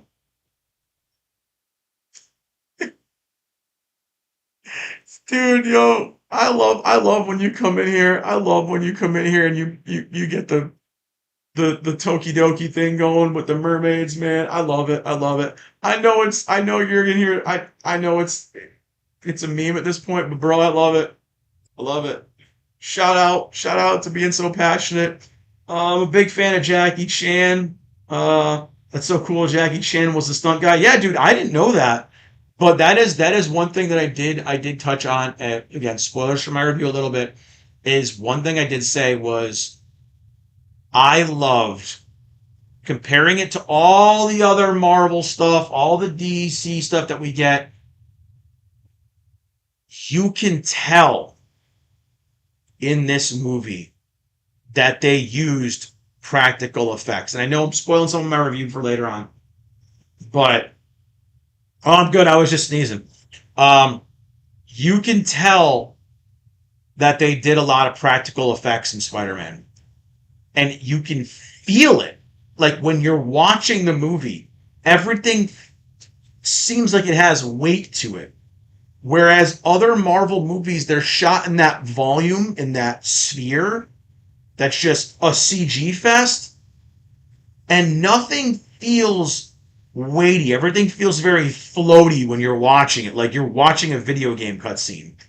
And in Brand New Day, when cars get crashed into, when a building blows up, when, you know, something smashes into a car or a wall, you actually feel like that stuff is really being hit. And that is one of the things that I liked about Brand New Day was the way it was filmed is the way all superhero movies should be filmed.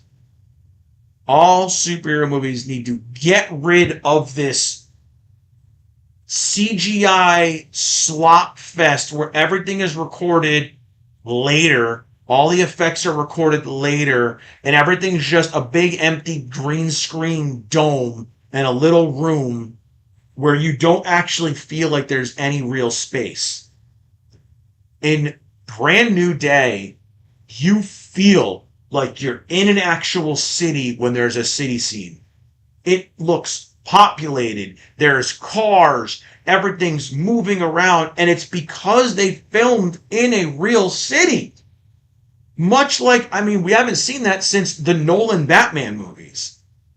So I can appreciate it. And that's as much as I don't like the Nolan Batman movies that much, it felt real when you watched it. And that's one of the things that I do say about Brand New Day. And again, I don't want to get into spoiler territories, but I loved that about the movie. And yes, I will be going and seeing it a second time. I'm going to wait when the IMAX comes out. I'm going to go see it in IMAX. But honestly, I kind of want to see it in 3D. So I'm up in the air how I want to go see it. I saw it in D box yesterday, and bro, that was an experience. I've never done D box before, but like I said, it was very strange. I bought my tickets yesterday, and there were 7 seats left besides the very front row. 7 seats left, and I just grabbed one of the seats. When I got in the theater, I stood up and I counted. There was 12, maybe 15 people in the theater when the movie started. And I stood up from my regular seat and I walked right over to the rows of D box and I plopped my ass down into the D box seats. And I was shaking and freaking moving around in my chair like I was on a roller coaster. And that was fun as hell, man. That was cool. I wouldn't pay the 20 something dollars to do it, but I paid $11 for my matinee ticket and I got to go chill in D box. So that was very cool. Yeah, actually one of the content creators I follow, one of the horrible hate tubers that I follow, Nerdrotic, I believe he used to work at Technicolor back in the day. So yeah, he's told some stories about that. Um, so yeah, I don't know, man. I think again, without spoiling my review, I'm not going to give my score. I had problems with the movie. I definitely had problems with the movie. And I will go into those again in the spoiler portion of my review that I'm working on. But again, I'm trying to trim down an hour and 40 minutes of video that I recorded and reactions and thoughts on the movie down to something a little more tangible. So I'm going to kind of put my review up. If you guys ever watch Angry Joe, how his reviews go, he does the review and then he does a little thing, an intermission, and there's a spoiler section afterwards. So I'm going to put it all into one video, kind of like that. I don't want to make a spoiler video and a non-spoiler video. I'm going to put it all in one video. You're going to get my review, get my review score, and then there's going to be a little break there, and we'll come back and we'll talk about spoilers. So if you guys don't want to see the spoiler part, you don't have to. You can stop the video. But if you guys want to see the spoiler part, there will be a jump off point for that too, where I'm just going to talk spoilers, things I would have changed, things I didn't like, Easter eggs that I noticed, questions that I had, questions that weren't answered, uh, post credit stuff. I talk about all that. So it is a very, very long and a very deep review. I probably should have done a live stream about it, but again, I didn't want people to come into a live stream and be spoiled. So I was trying to avoid that. So that's why I'm making a video right now. And yeah, that should go live today, um, as well as some other videos for the week. So, um, what else do we have? Spider-Man, again, that was happy nerd news, guys. We don't get a lot of that. So I had to bring that up. I know, Loudboy, you mentioned Beast of Reincarnation. We're going to talk a little bit about that because I've been hearing very bad things about it, and I'm glad I didn't pre-order it now. So we'll get into that in a moment. I know IGN rated it like a 6. It is true. PlayStation is a more affordable thing. Consoles are still more affordable than a PC. Again, my gaming computer, my gaming laptop that I bought, when I bought it in December, I got it for $1,300. My same gaming laptop now is $2,100. The same exact model has gone up in price. My employee at work, his Lenovo Legion, he bought it for $1,300 and is now $1,800.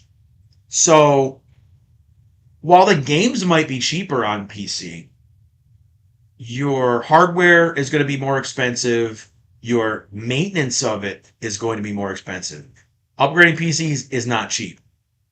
So yeah, I think at the end of the day, yes, consoles are still going to be the cheaper option. Speaking of that, we're gonna go talk about some computer stuff. Talk about AMD.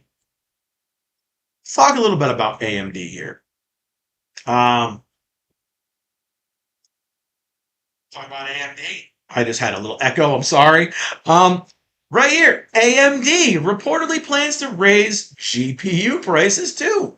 Not a break in sight. We're over here on IGN. Just a couple days after AMD introduced a new 4 gig graphics card. So yes, ladies and gentlemen, we are starting to downgrade our PC parts to make them more affordable. We're downgrading. Uh, the company reportedly plans to raise its GPU prices by another 10% due to the ongoing memory crisis at the hands of AI. According to known hardware leaker Harukaze5719 on Twitter, AMD has reportedly informed AIB partners that prices will increase by at least 10% starting next month. Just like with the Nvidia price increases earlier this week, these would be supplier side prices, which doesn't necessarily mean the entire increase would be passed on to consumers. However, it is extremely likely that they would be. Third party graphics card manufacturers aren't exactly known for having huge margins. Uh, Obviously, this is all in Japanese. I'm not going to read it. According to the post linked by Harukaze, AMD has been sitting on these price increases for a little while. Team Red was supposedly waiting for current inventory to thin out a bit, but it seems like it also waited for Nvidia to announce its price increases first. That's what they always do. They wait and they go, okay, they raise their prices, let's raise ours. Um, and now the price increases are expected to position AMD graphics cards at a similar price to competing Nvidia cards. Right now, here we go again, guys.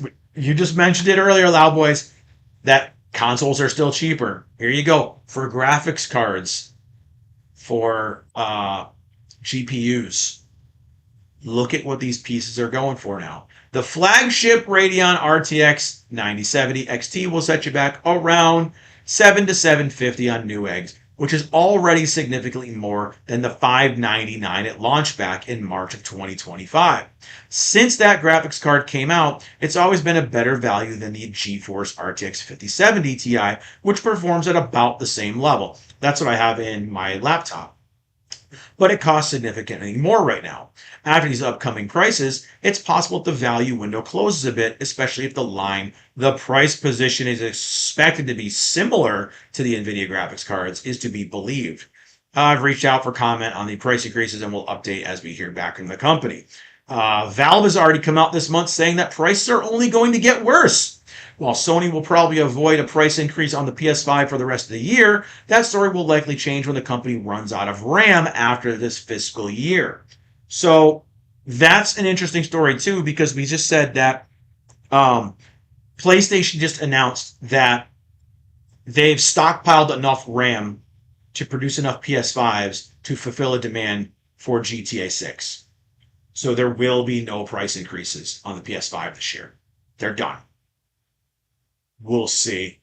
We'll see if that lasts, right?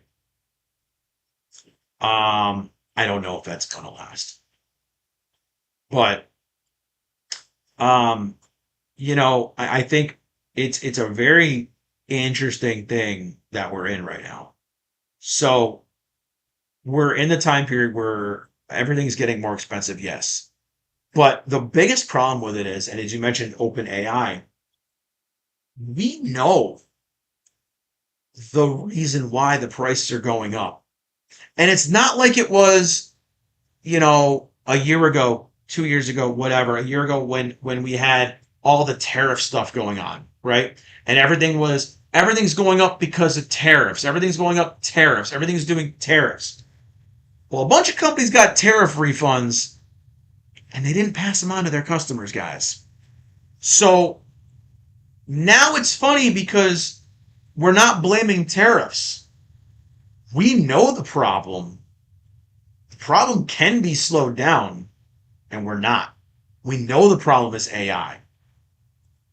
And we're not governing AI, as you just said, OpenAI, their AI went rogue.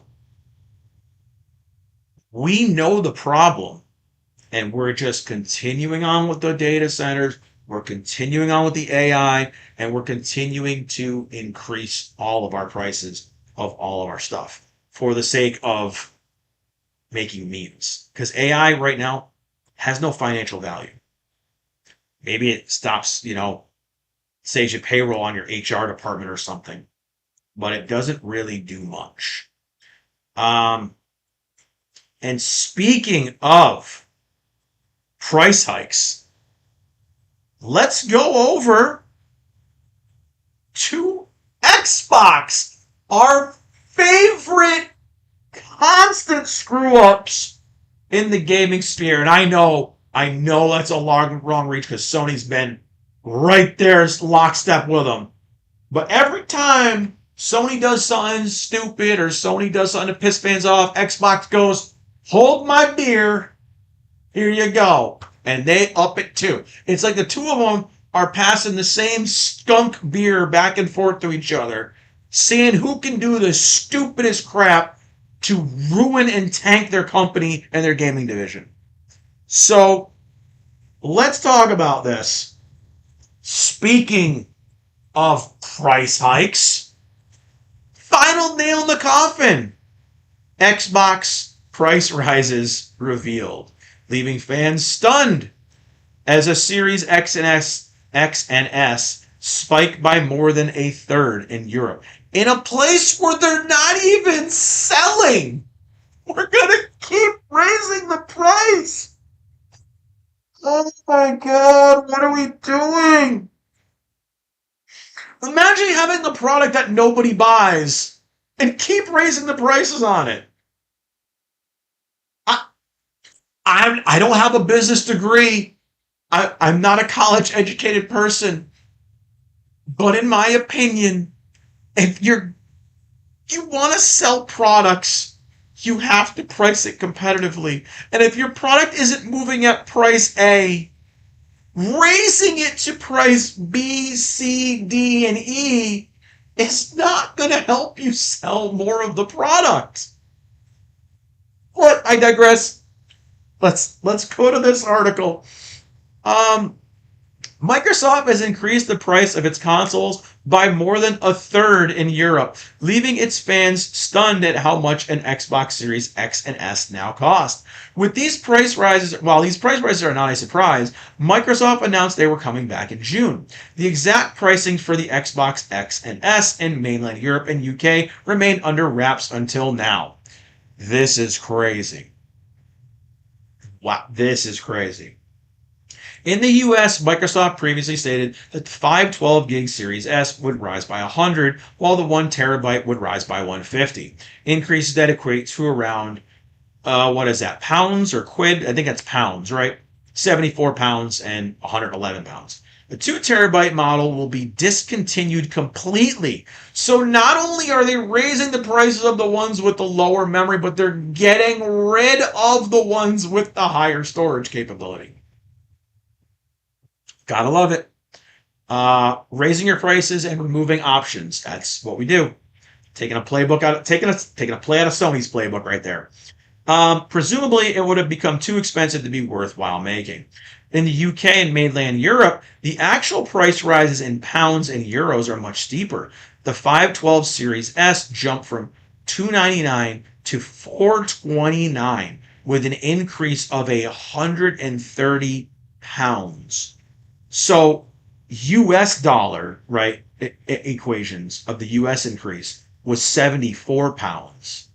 And in the actual UK, it's 130 pound increase. So almost double what our increase is here. So essentially that means the Series S went up by $200 in the UK. That's crazy. The 1 terabyte model increased from $349 to $519 with a leap of 170.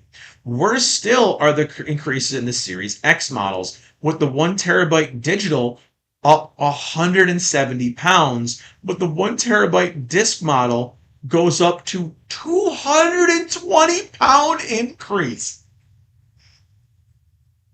Wow. And you wonder why no one's buying these consoles. It's wild. It is freaking wild.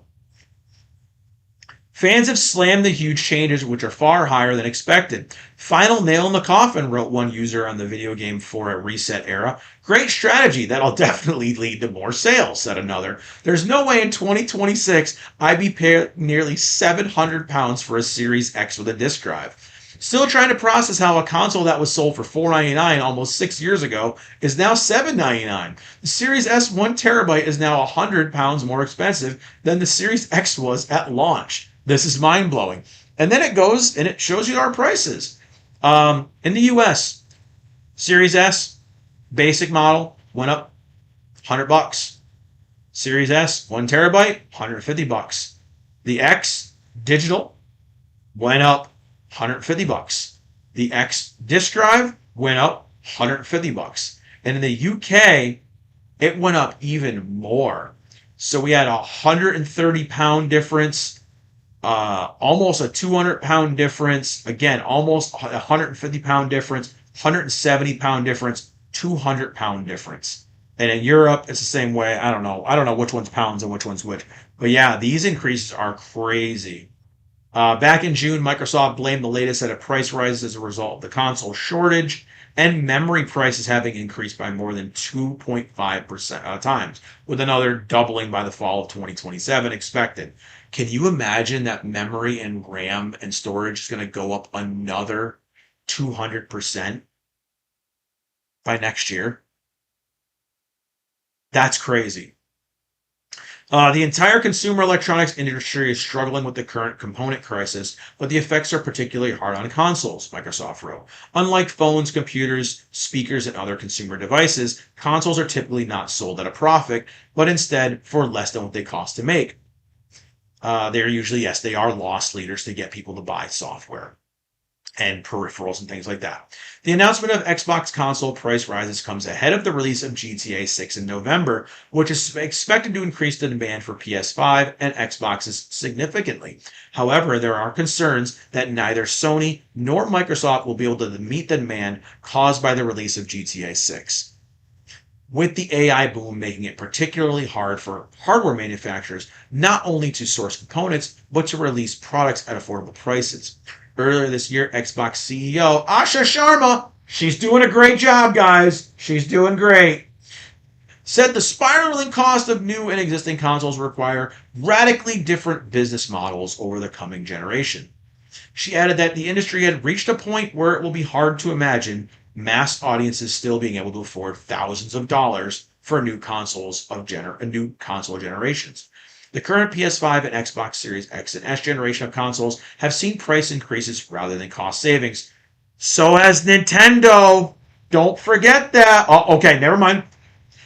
Okay, never mind. I jumped the gun. They do mention Nintendo. Sony itself raised the price of PS5s in March, blaming continued pressures of the economic landscape. Nintendo has also not been immune. Okay, I'm glad they did put that here. I almost lost my shit. They acknowledge it would up the price of Switch 2 just over a year after its arrival. And Valve has bemoaned its struggle to release the Steam machine at a price it initially hoped, instead having to go to an eye-watering $1,049. So, as you can see here, man, this is the thing.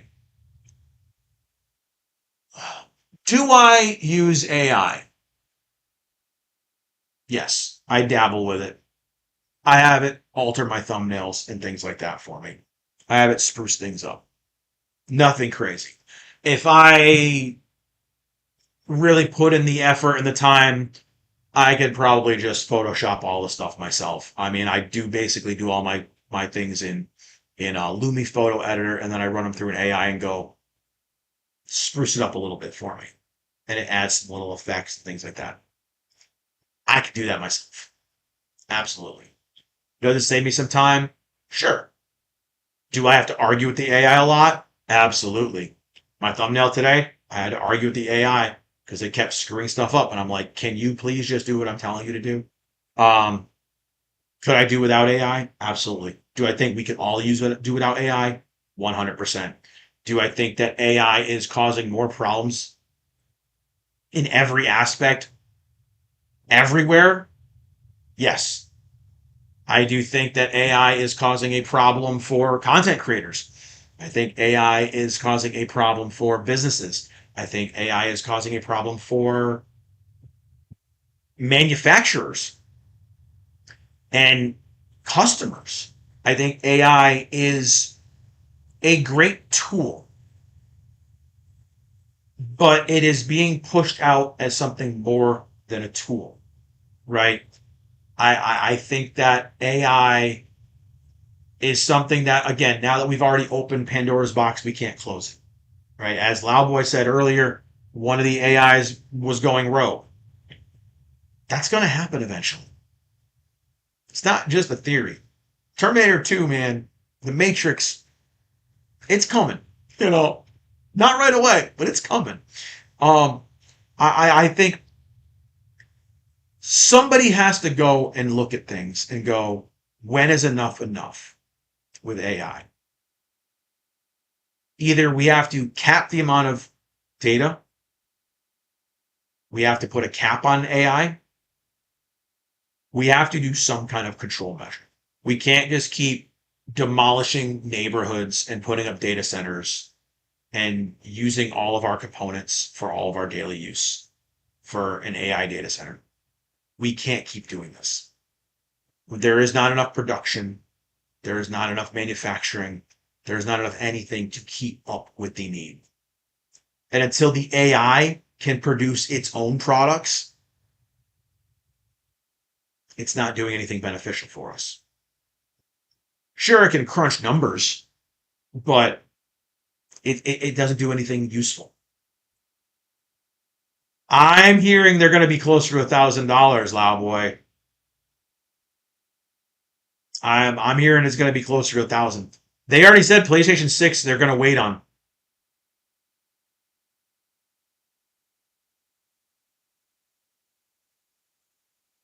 But let's see. We're at our 2 hour mark. Um, I want to talk a little bit about Sony while we're here. Um, we're gonna do a little bit of, let's talk about something that is short and sweet. We're gonna talk a little bit of anime news. We're gonna go a little bit of happy news, a little bit of happy news. We're gonna sprinkle that in. Okay, we're gonna sprinkle in some happy news. So I love My Hero Academia. You guys know I love My Hero Academia, right? And we're going to talk a little bit about My Hero Academia stuff, My Hero Academia adjacent stuff, with some good news. So enough of the AI crap, the price hike crap, all the crap. We did some happy news with Spider-Man, some crappy gaming news. Now we're going to go to some happy anime news. I'm going to try to bring some more happy stories to the stream. Okay? Bring a little bit more good news.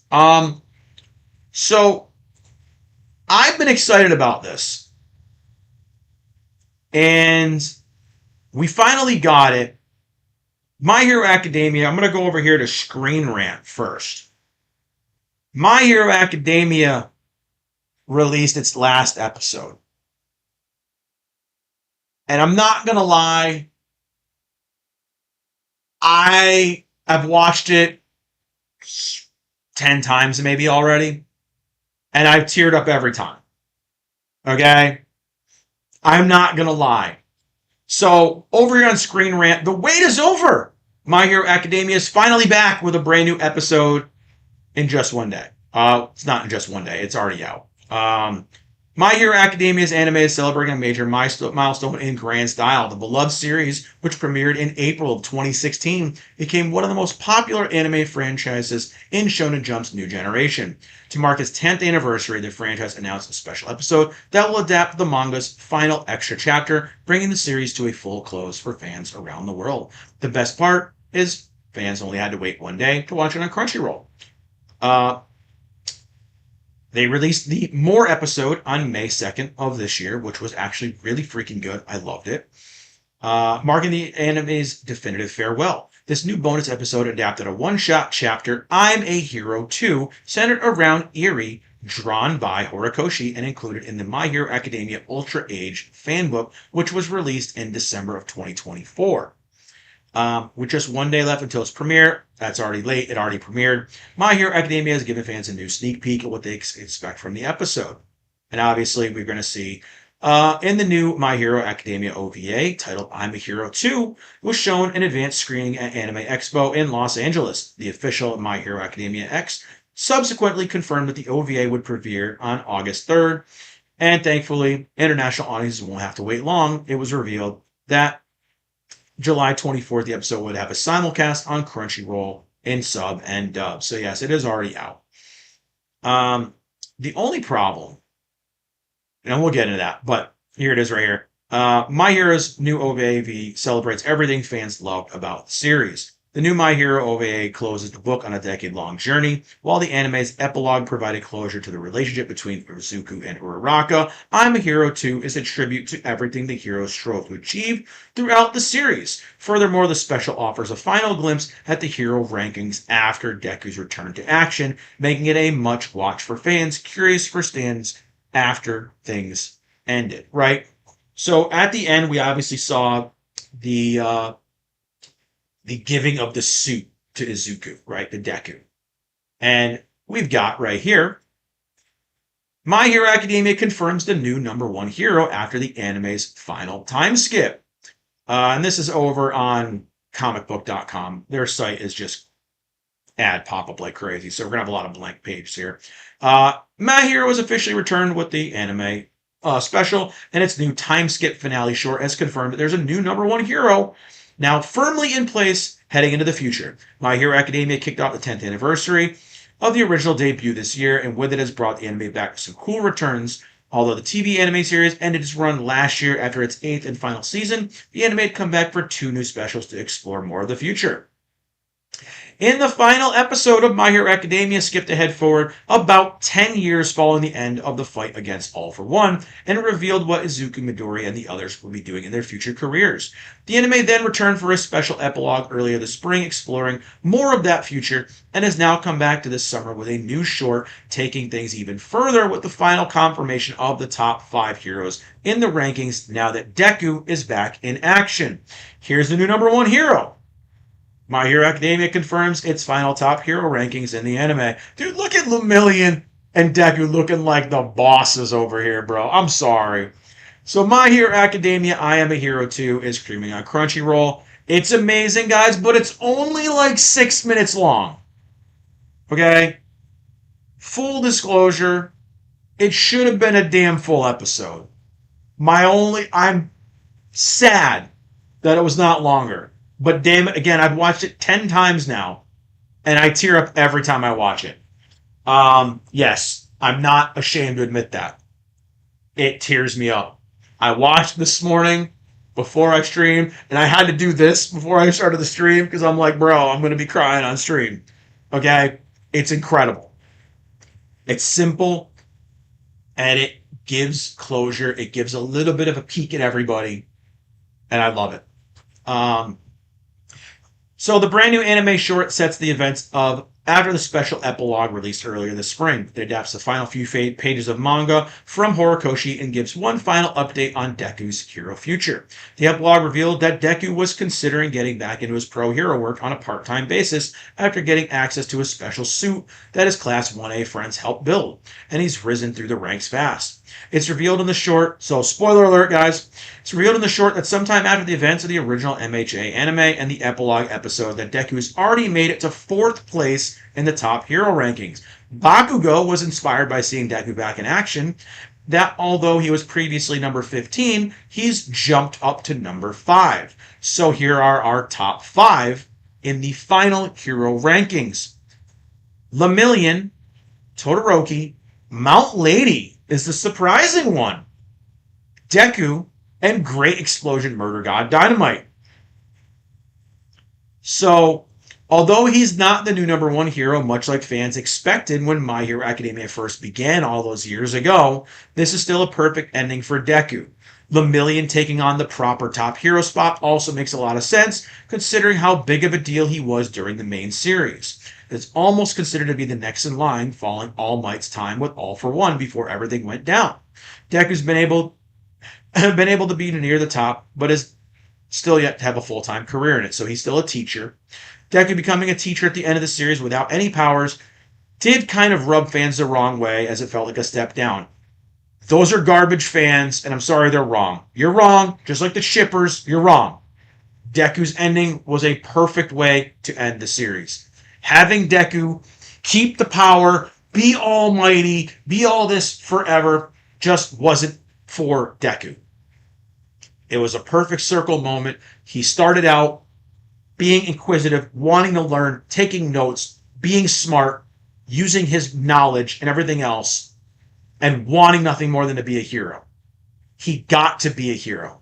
He did become the world's best hero. He didn't, maybe it wasn't the number one ranked hero, but he became the world's hero.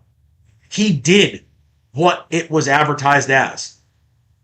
Whether it was recorded that way, whether it was the records were that way, it doesn't matter. At the end of the day, when you go through the entire My Hero story, Deku is the greatest hero. He goes from the crying, whining bitch baby who's always hurting himself and crying to an almost insane just level of hero that is the hero who does what nobody else could. And he saves not only Japan, but the entire freaking world. He accomplishes that goal. Whether or not you like that he loses his powers and he becomes a teacher at the end, that's your problem. But I think that's a perfect full circle moment for Deku. To go back to where he started and he's doing what he loves. He's not the little nerd making all the notes anymore, wanting to be a hero. He's lived that life. He's dealt with the sacrifices. He's done all that.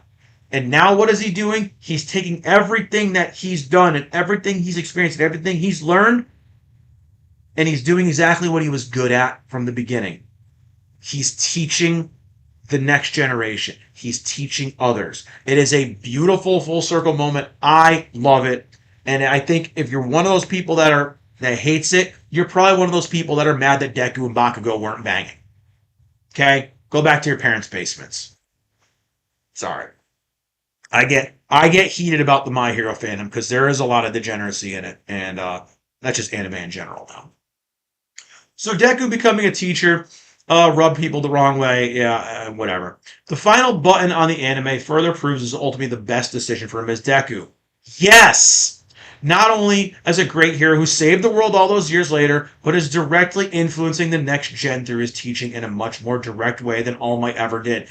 Yes, I am so glad comicbook.com, which I don't usually agree with, somebody else gets it. Okay? Somebody else gets it. And I love that. So I think this right here, we're gonna talk more about this in a minute, but I do want to talk a little bit before that happens about the I'm a Hero too, right? So we got that, and it did launch, and again, it is very, very short. It is about 6 minutes long, I think it is. It is not very, very long. But what it did was it gave us a look at Eri, who was kind of the traumatic portion of the show. And it did show her grown up. It shows her as a student at UA. It shows her with her friends.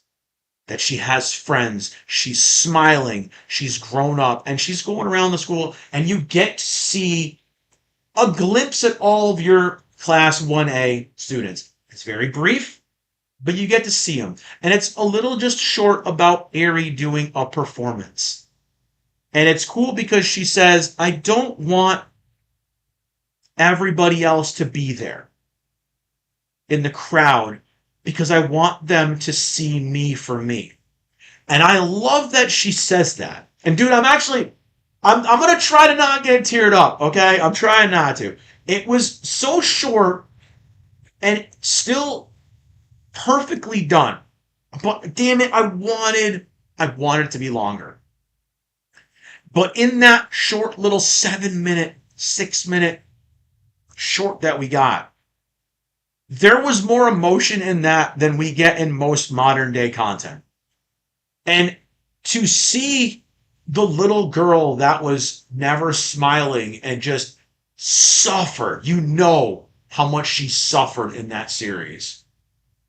To kind of, she's the one who ends up being kind of like the little sister to everybody and learns how to smile and everything else. And it just, seeing her come full circle is the last little piece that we needed. And seeing Deku grown up and Bakugo grown up and Lemillion, everyone kind of watching her little street performance, whether it's on the internet, on their phones, through a balcony. We see all the heroes, all our Class 1A people watching her, like proud, doing a street performance out with her friends. And the song they pick is actually the song, beautiful part about it, is it's the song that made Eri smile. That made her smile. And it's such a great moment. I absolutely love it. I mean, it's one of those, it is one of those perfect things. It is so short, but it hits all the beats it should hit.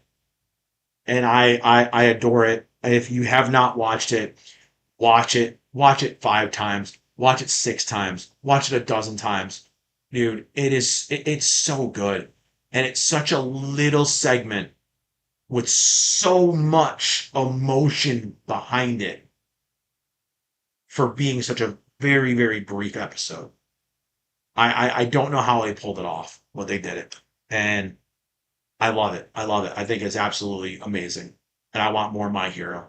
I want more of Erie's class. I want to see more of All Might's class. I want to see more in the My Hero world. I don't want it to be over. But on that note, speaking of Horikoshi, something I'm a little interested about. Crunchyroll news. Again, more good news, man.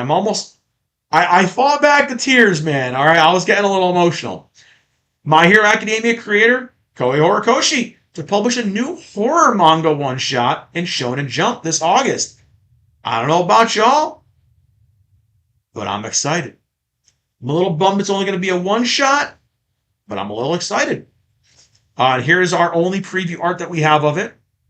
So, My Hero Academia creator Horikoshi leaps from heroes to horror in this next one-shot, tentatively titled Don't Laugh, Shijima-san. The new manga is scheduled to appear in next month's combined issue of Weekly Shonen Jump. A new visual has also been released teasing the upcoming manga.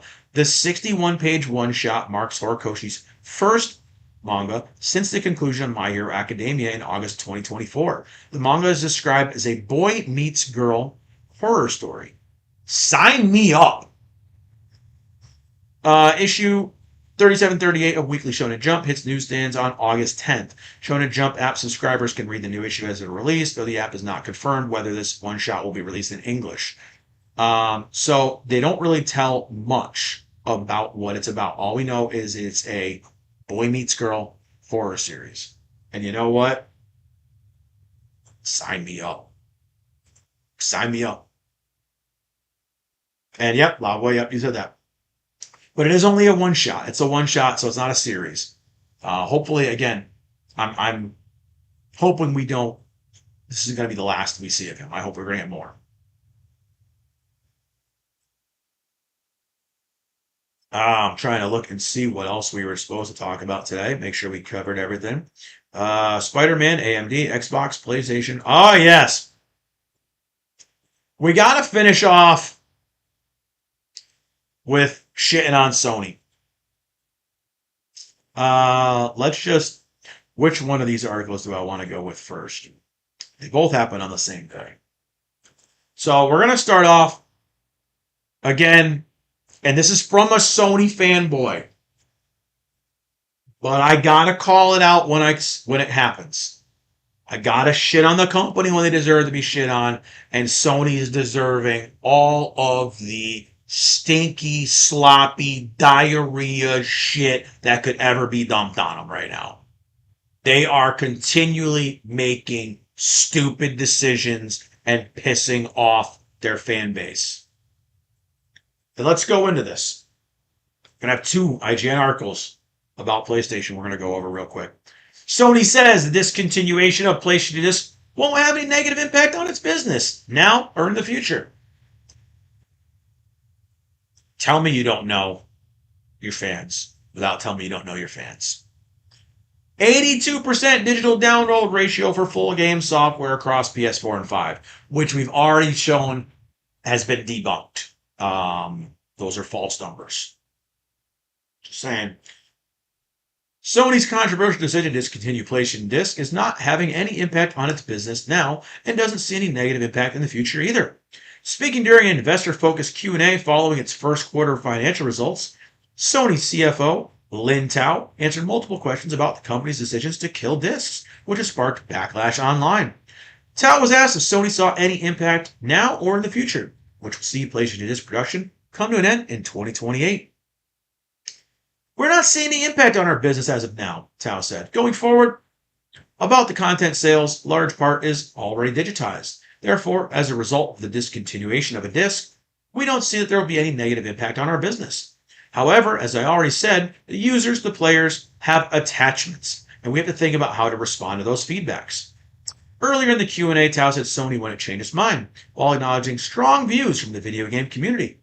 The online backlash has seen gamers continue to call Sony to U-turn on its decision, signing online petitions and swarming over PlayStation social media posts to express concern about video game preservation and ownership, even overshadowing the release of new games that have nothing to do with what's going on at Sony. Meanwhile, backers of physical media have called on gamers to boycott PlayStation for a week in August to send a message to Sony that its decision to kill discs from 2028 is unacceptable. I will probably be participating in that. I'm going to probably shift over to streaming some PC games and possibly some other games for that week. Complaints have also come from other groups. The UK's Digital Entertainment and Retail Association, for example, called Sony's decision a triumph of corporate convenience over consumer choice. And we covered that 2 weeks ago, I think. When Sony announced its decision, it said it was simply following consumer trends. In response to shifting trends and consumer preference, new games will be released on PlayStation Store at the and at retailers in digital formats only.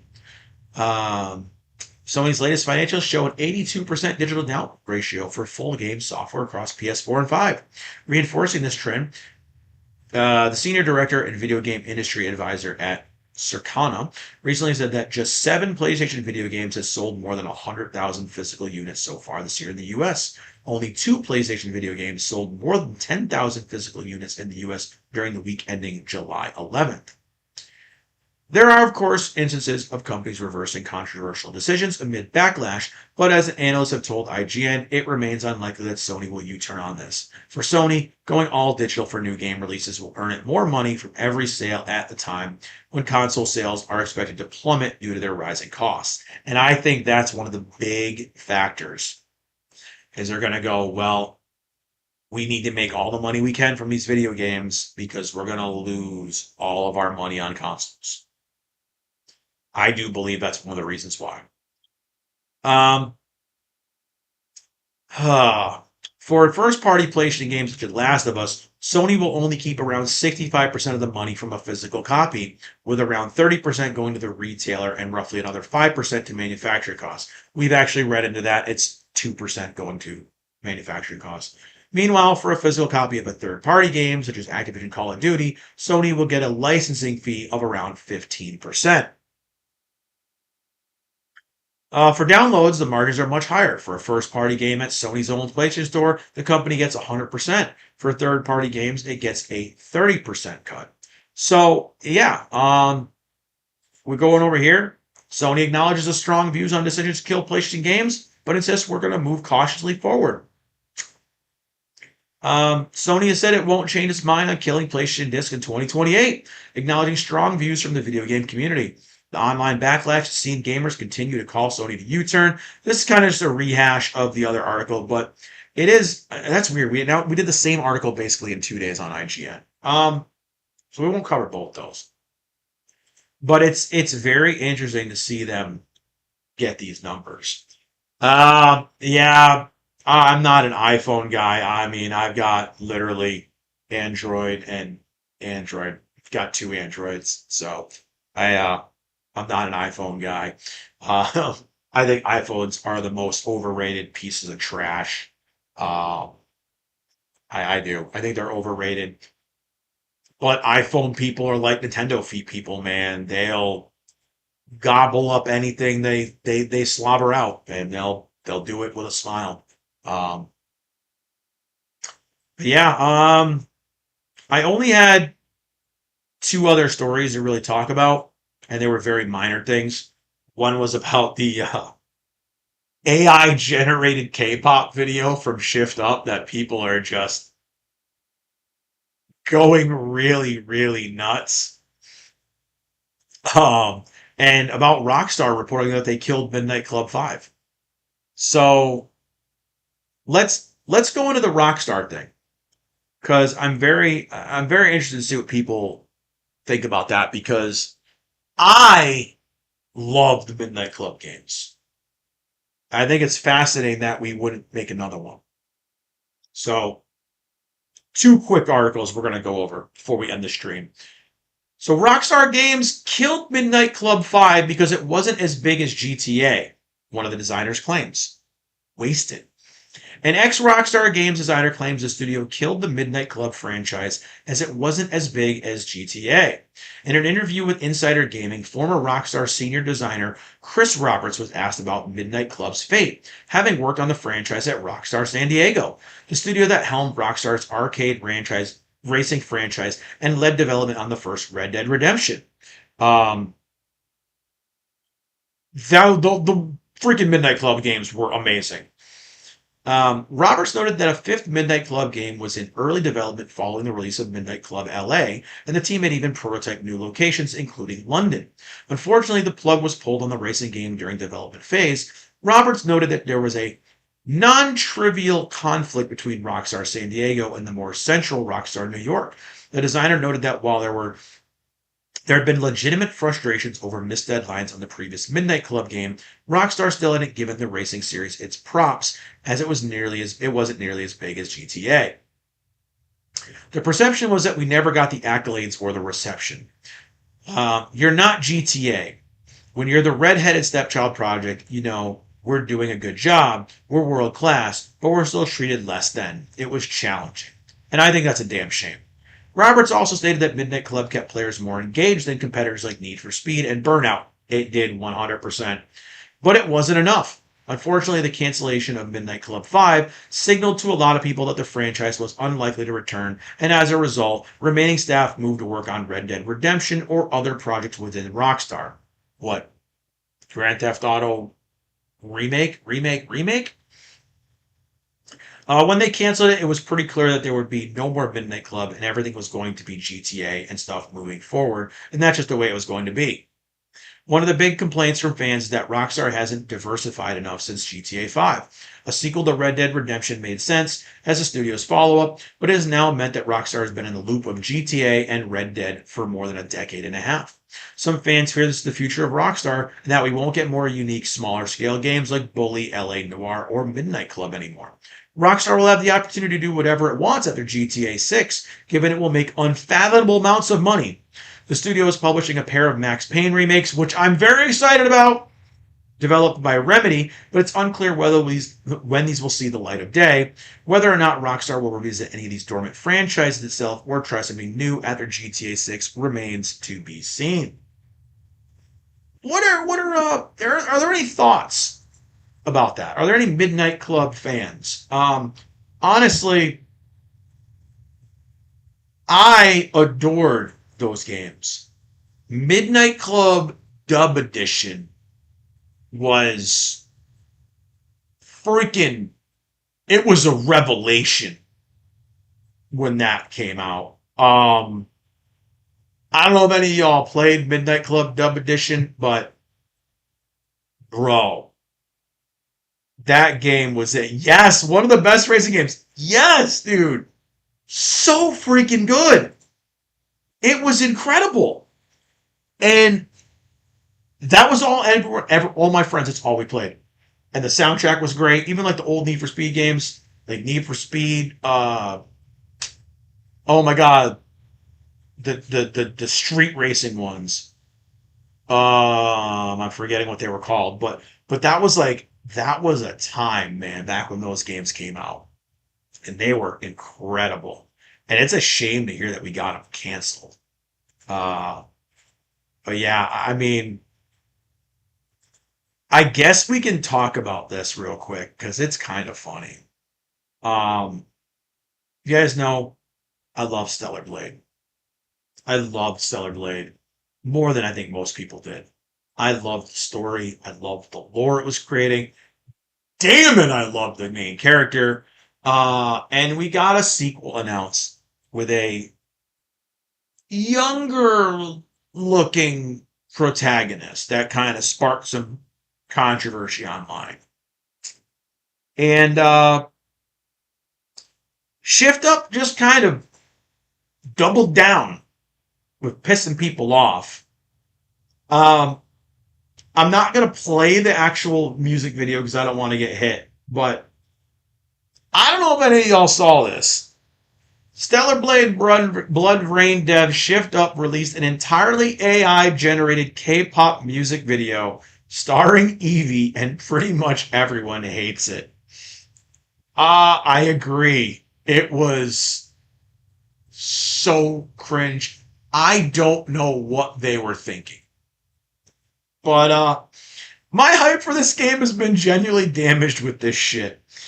Stellar Blade Blood Rain developer Shift Up has sparked a backlash for releasing an entirely AI generated music video starring protagonist Eevee.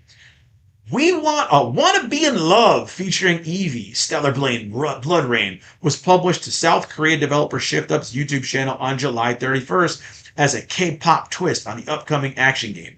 It shows Eevee singing an upbeat pop song in Stellar Blade's futuristic setting. The fans have pointed out a number of oddities in the video, including facial changes and visual inaccuracies, with some comparing it to AI-generated adverts you see before YouTube videos. After the music video ends, we see a mock making of segment where the Shift Up crew pretends to interact with Eevee. The video description confirms it was made with AI, and the small print at the end of the video includes the following description. This video was created using the game resource from Stellar Blade Blood Rain and regenerated with AI support. The logo for Shift Up's AI Labs department is at the bottom. Oh yeah, it's crazy. But I mean, I will give it okay. At least it's their own AI department and their own AI. So I mean, I guess it's not completely horrible, right? The reception, not only on the YouTube video itself, but across the internet, is overwhelmingly negative. They really thought they were cooking with this AI slop, one person commented. Deleting this from my memory. The stealth the game trailer was amazing, another said. Could have made an actual music video and paid the team another bonus check. Hopefully this was the one thing, and they pray the game doesn't have AI cutscenes. Your RAM just went up in prices while watching this video, another said. Since there's no name for the singer in the description, I guess the song was made with AI as well. In another, in a similar sentiment over on the Stellar Blade subreddit, such an effing shame, man.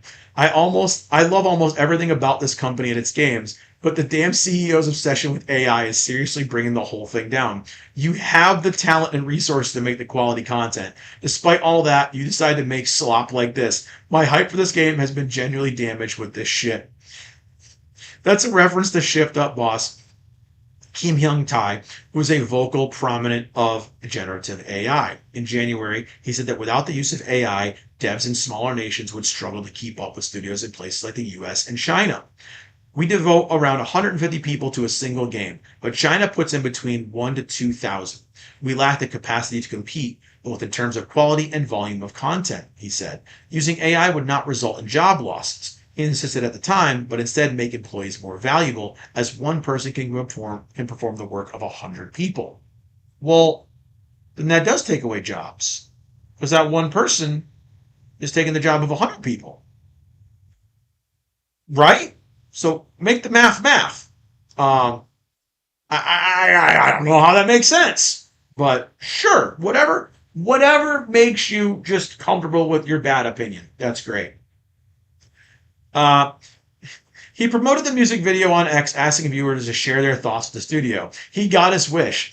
I think you guys have enough budget to animate a music video instead of using AI, one person replied. Maybe a good way to actually advertise the in-game assets instead of fake content. This is an absolute shame and a disgrace to art. You have one of the most insane budgets to develop your game without AI involved at 1%, but you still produce this slop. And don't throw, we use AI to compete with the US. It's literal BS. My thoughts are that this is shit. Shame at using AI instead of paying artists to animate this. Is the type of thing going to be in the game too? If that's the case, I don't want it now. And this is one of the images. Look at, you can tell that is AI. And I know it's a video game character, but when you give the video game character an uncanny valley look like this does look like AI. It's crazy how they did that.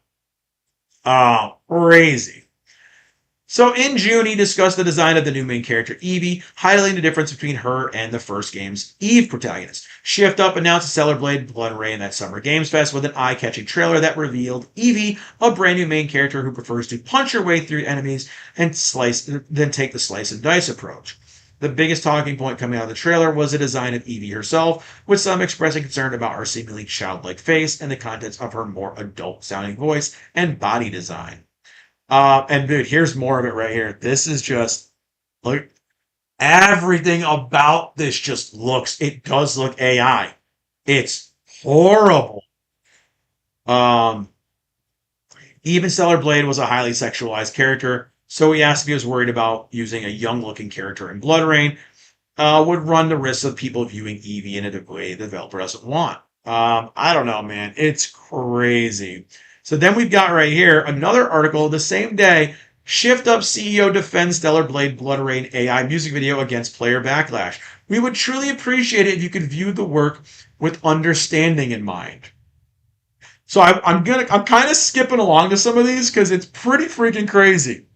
And again, it's bad news, but it's funny news. So it's okay to have the stream end with bad news in a good way, much like Robin Hood Men in Tights. If you deliver the bad news in a good way, maybe it won't be so bad, right?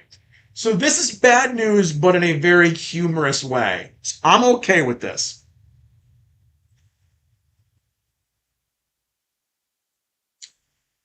All right.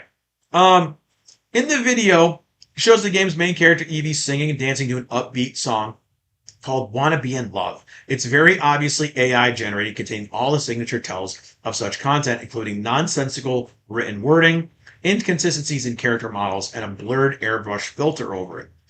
This has soured players on an otherwise highly anticipated title, prompting a harsh wave of criticism that warranted a response from the CEO. He wrote, this was his actual post. I'm going to try to open this, but I'm going Everything about that looks AI! Everything about that looks AI! Dude, I'm going to mute this again because it's so bad. But look at this! Look at this! Hold on, I want to mute the audio because the audio it sounds like crap. But just look at all of this. It literally looks like someone went into ChatGPT and went, draw me a video of Evie from Stellar Blade. And this is what they got. This is not what we want from ShiftUp. We expect better. And this just looks like I went into Grok and went, hey Grok, take this character and make her into a cutesy pop star. And this is what it did. You can tell, especially look at the drastic change in the art style right here, right?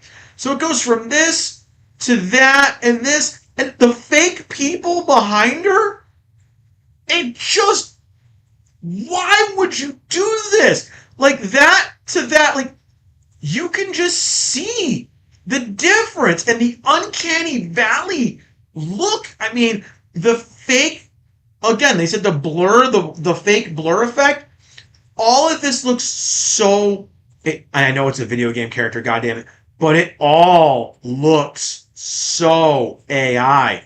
This does not have the same look that what we saw for the game trailer had.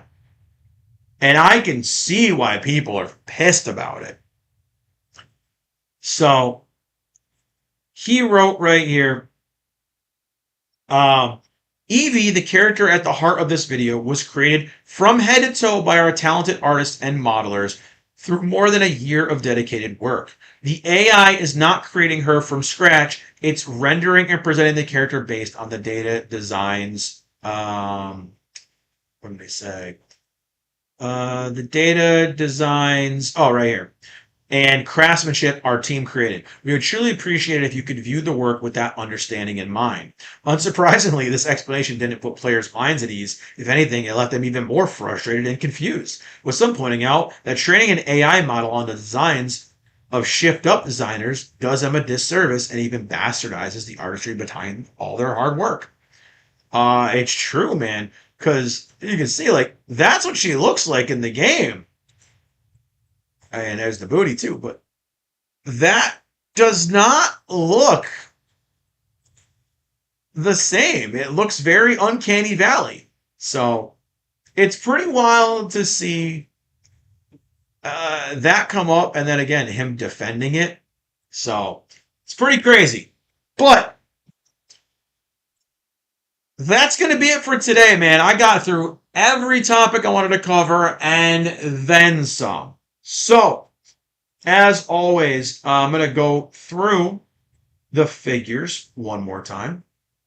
And we're going to do a quick rundown of all the figures that we highlighted. So, we started out My Hero Monday, of course, with our girl Pinky, a.k.a. Alien Queen, a.k.a.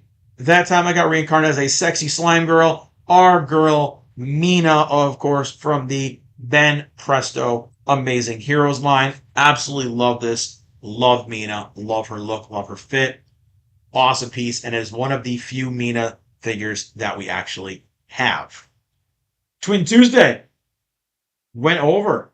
What's the little bikini armor? Little bikini maid. If you want a little risque maid, we got Rem in her bikini armor. She's ready to serve and she's ready to fight. Absolutely love this line. Super, super underrated figure. Super underrated piece. I absolutely love it. And again, it's one that's slept on a lot. So, Waifu Wednesday. Another one that was, I guess, a little bit of negativity got thrown at this one. Going to Metal Gear Solid with the gorgeous Kotobuki Bishojo of Sniper Wolf. Looking absolutely phenomenal. Even having a little bit of naughty bits highlighted at the top and the bottom. So very, very, very, very sexy piece. I freaking love it. And damn, it's got some good detail on it. Reincarnated Thursday. Went over to our boy, Mr. Guy Crimson, the Red Primordial, the Primordial Daddy. And of course, one for the ladies, because the ladies do love him. I freaking adore this piece as well. I think he's absolutely awesome. I love the giant Rimmery slime that he's sitting on. I think he's a fantastic piece. And I definitely recommend him. Like I said, add a little bit more variety to your reincarnated slime display. Get some characters that don't get enough figures. I love it. I think it's fantastic. And finish off the week, I brought it to the Spider-Man with the Hulk from Kotobukiya's Amazing Artifacts Plus 1/10 lines. Two different series of characters fit together perfectly together because of their magnetized feet and bases. So we have Hulk from the Marvel Now series, and we have Spider-Man from the Spider-Man Spider-Verse series, not the Into the Spider-Verse series. There are two different Kotobukiya sets. There's the Spider-Man Spider-Verse Artifacts Plus, and then there's the Spider-Man Into the Spider-Verse series. One is based off the animated movie, one is based off of the comic book art. So obviously, this is the comic book art Spider-Man. And dude, I think him and Hulk fit together amazingly well. Love this duo. And obviously, it was to celebrate the launch of the Spider Man Brand New Day movie, which we talked about earlier in the stream. I do recommend everyone go see it. I think it was a great movie. I did have some problems with it that I'm going to touch base on my review that's going to go live a little bit later today. I have about 2 hours of footage I have to cut down into a more sustainable YouTube review. So we're going to go a review, and then we're going to have a spoiler section at the end of the video. So if you guys want to go into some of the spoilers, here's some of my theories, some of the things I would have changed. You guys can watch the end of the video and get into spoiler territory. But those were all the figures I highlighted this week. We talked about a lot of crazy nerd stuff going on. We talked about Spider-Man. We talked about more price hikes. We talked about AMD, Microsoft, Sony. We went into some anime news. We talked about My Hero. Man, we talked about so many topics today. This just moved along. So this was a good stream. Good episode.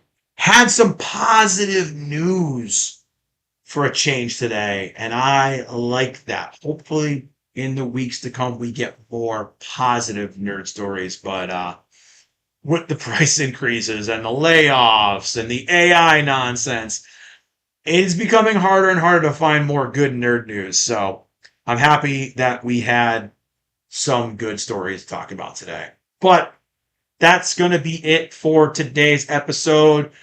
The rest of the week, there will be a gaming stream on Wednesday. Don't normally do them, but I'm doing it because I missed my stream yesterday.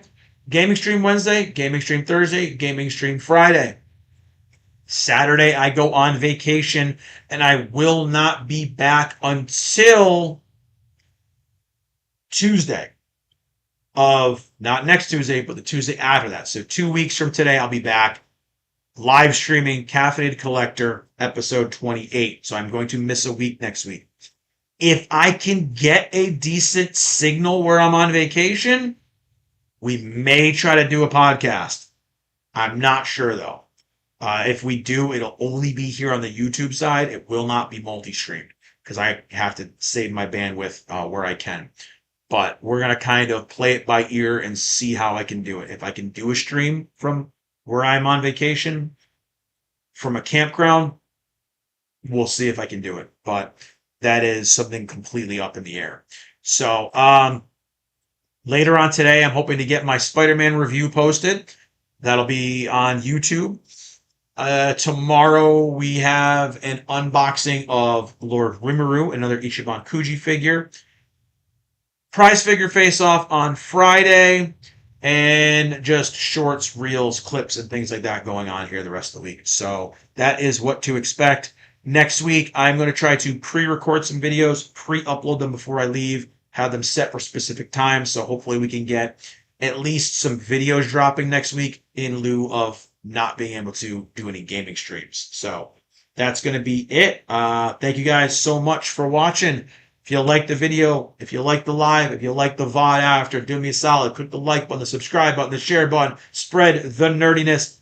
Follow all these socials down in the description, down in the ticker. We do lots of posts every week. Photo galleries, reels, shorts, polls, clips, you name it, I post it. I got to get a little bit more consistent, but that's going to be it, guys. So I will see you all tomorrow. We are going to try to finish Final Fantasy IV. And then Thursday, we're going to go back for Zenless Zone Zero.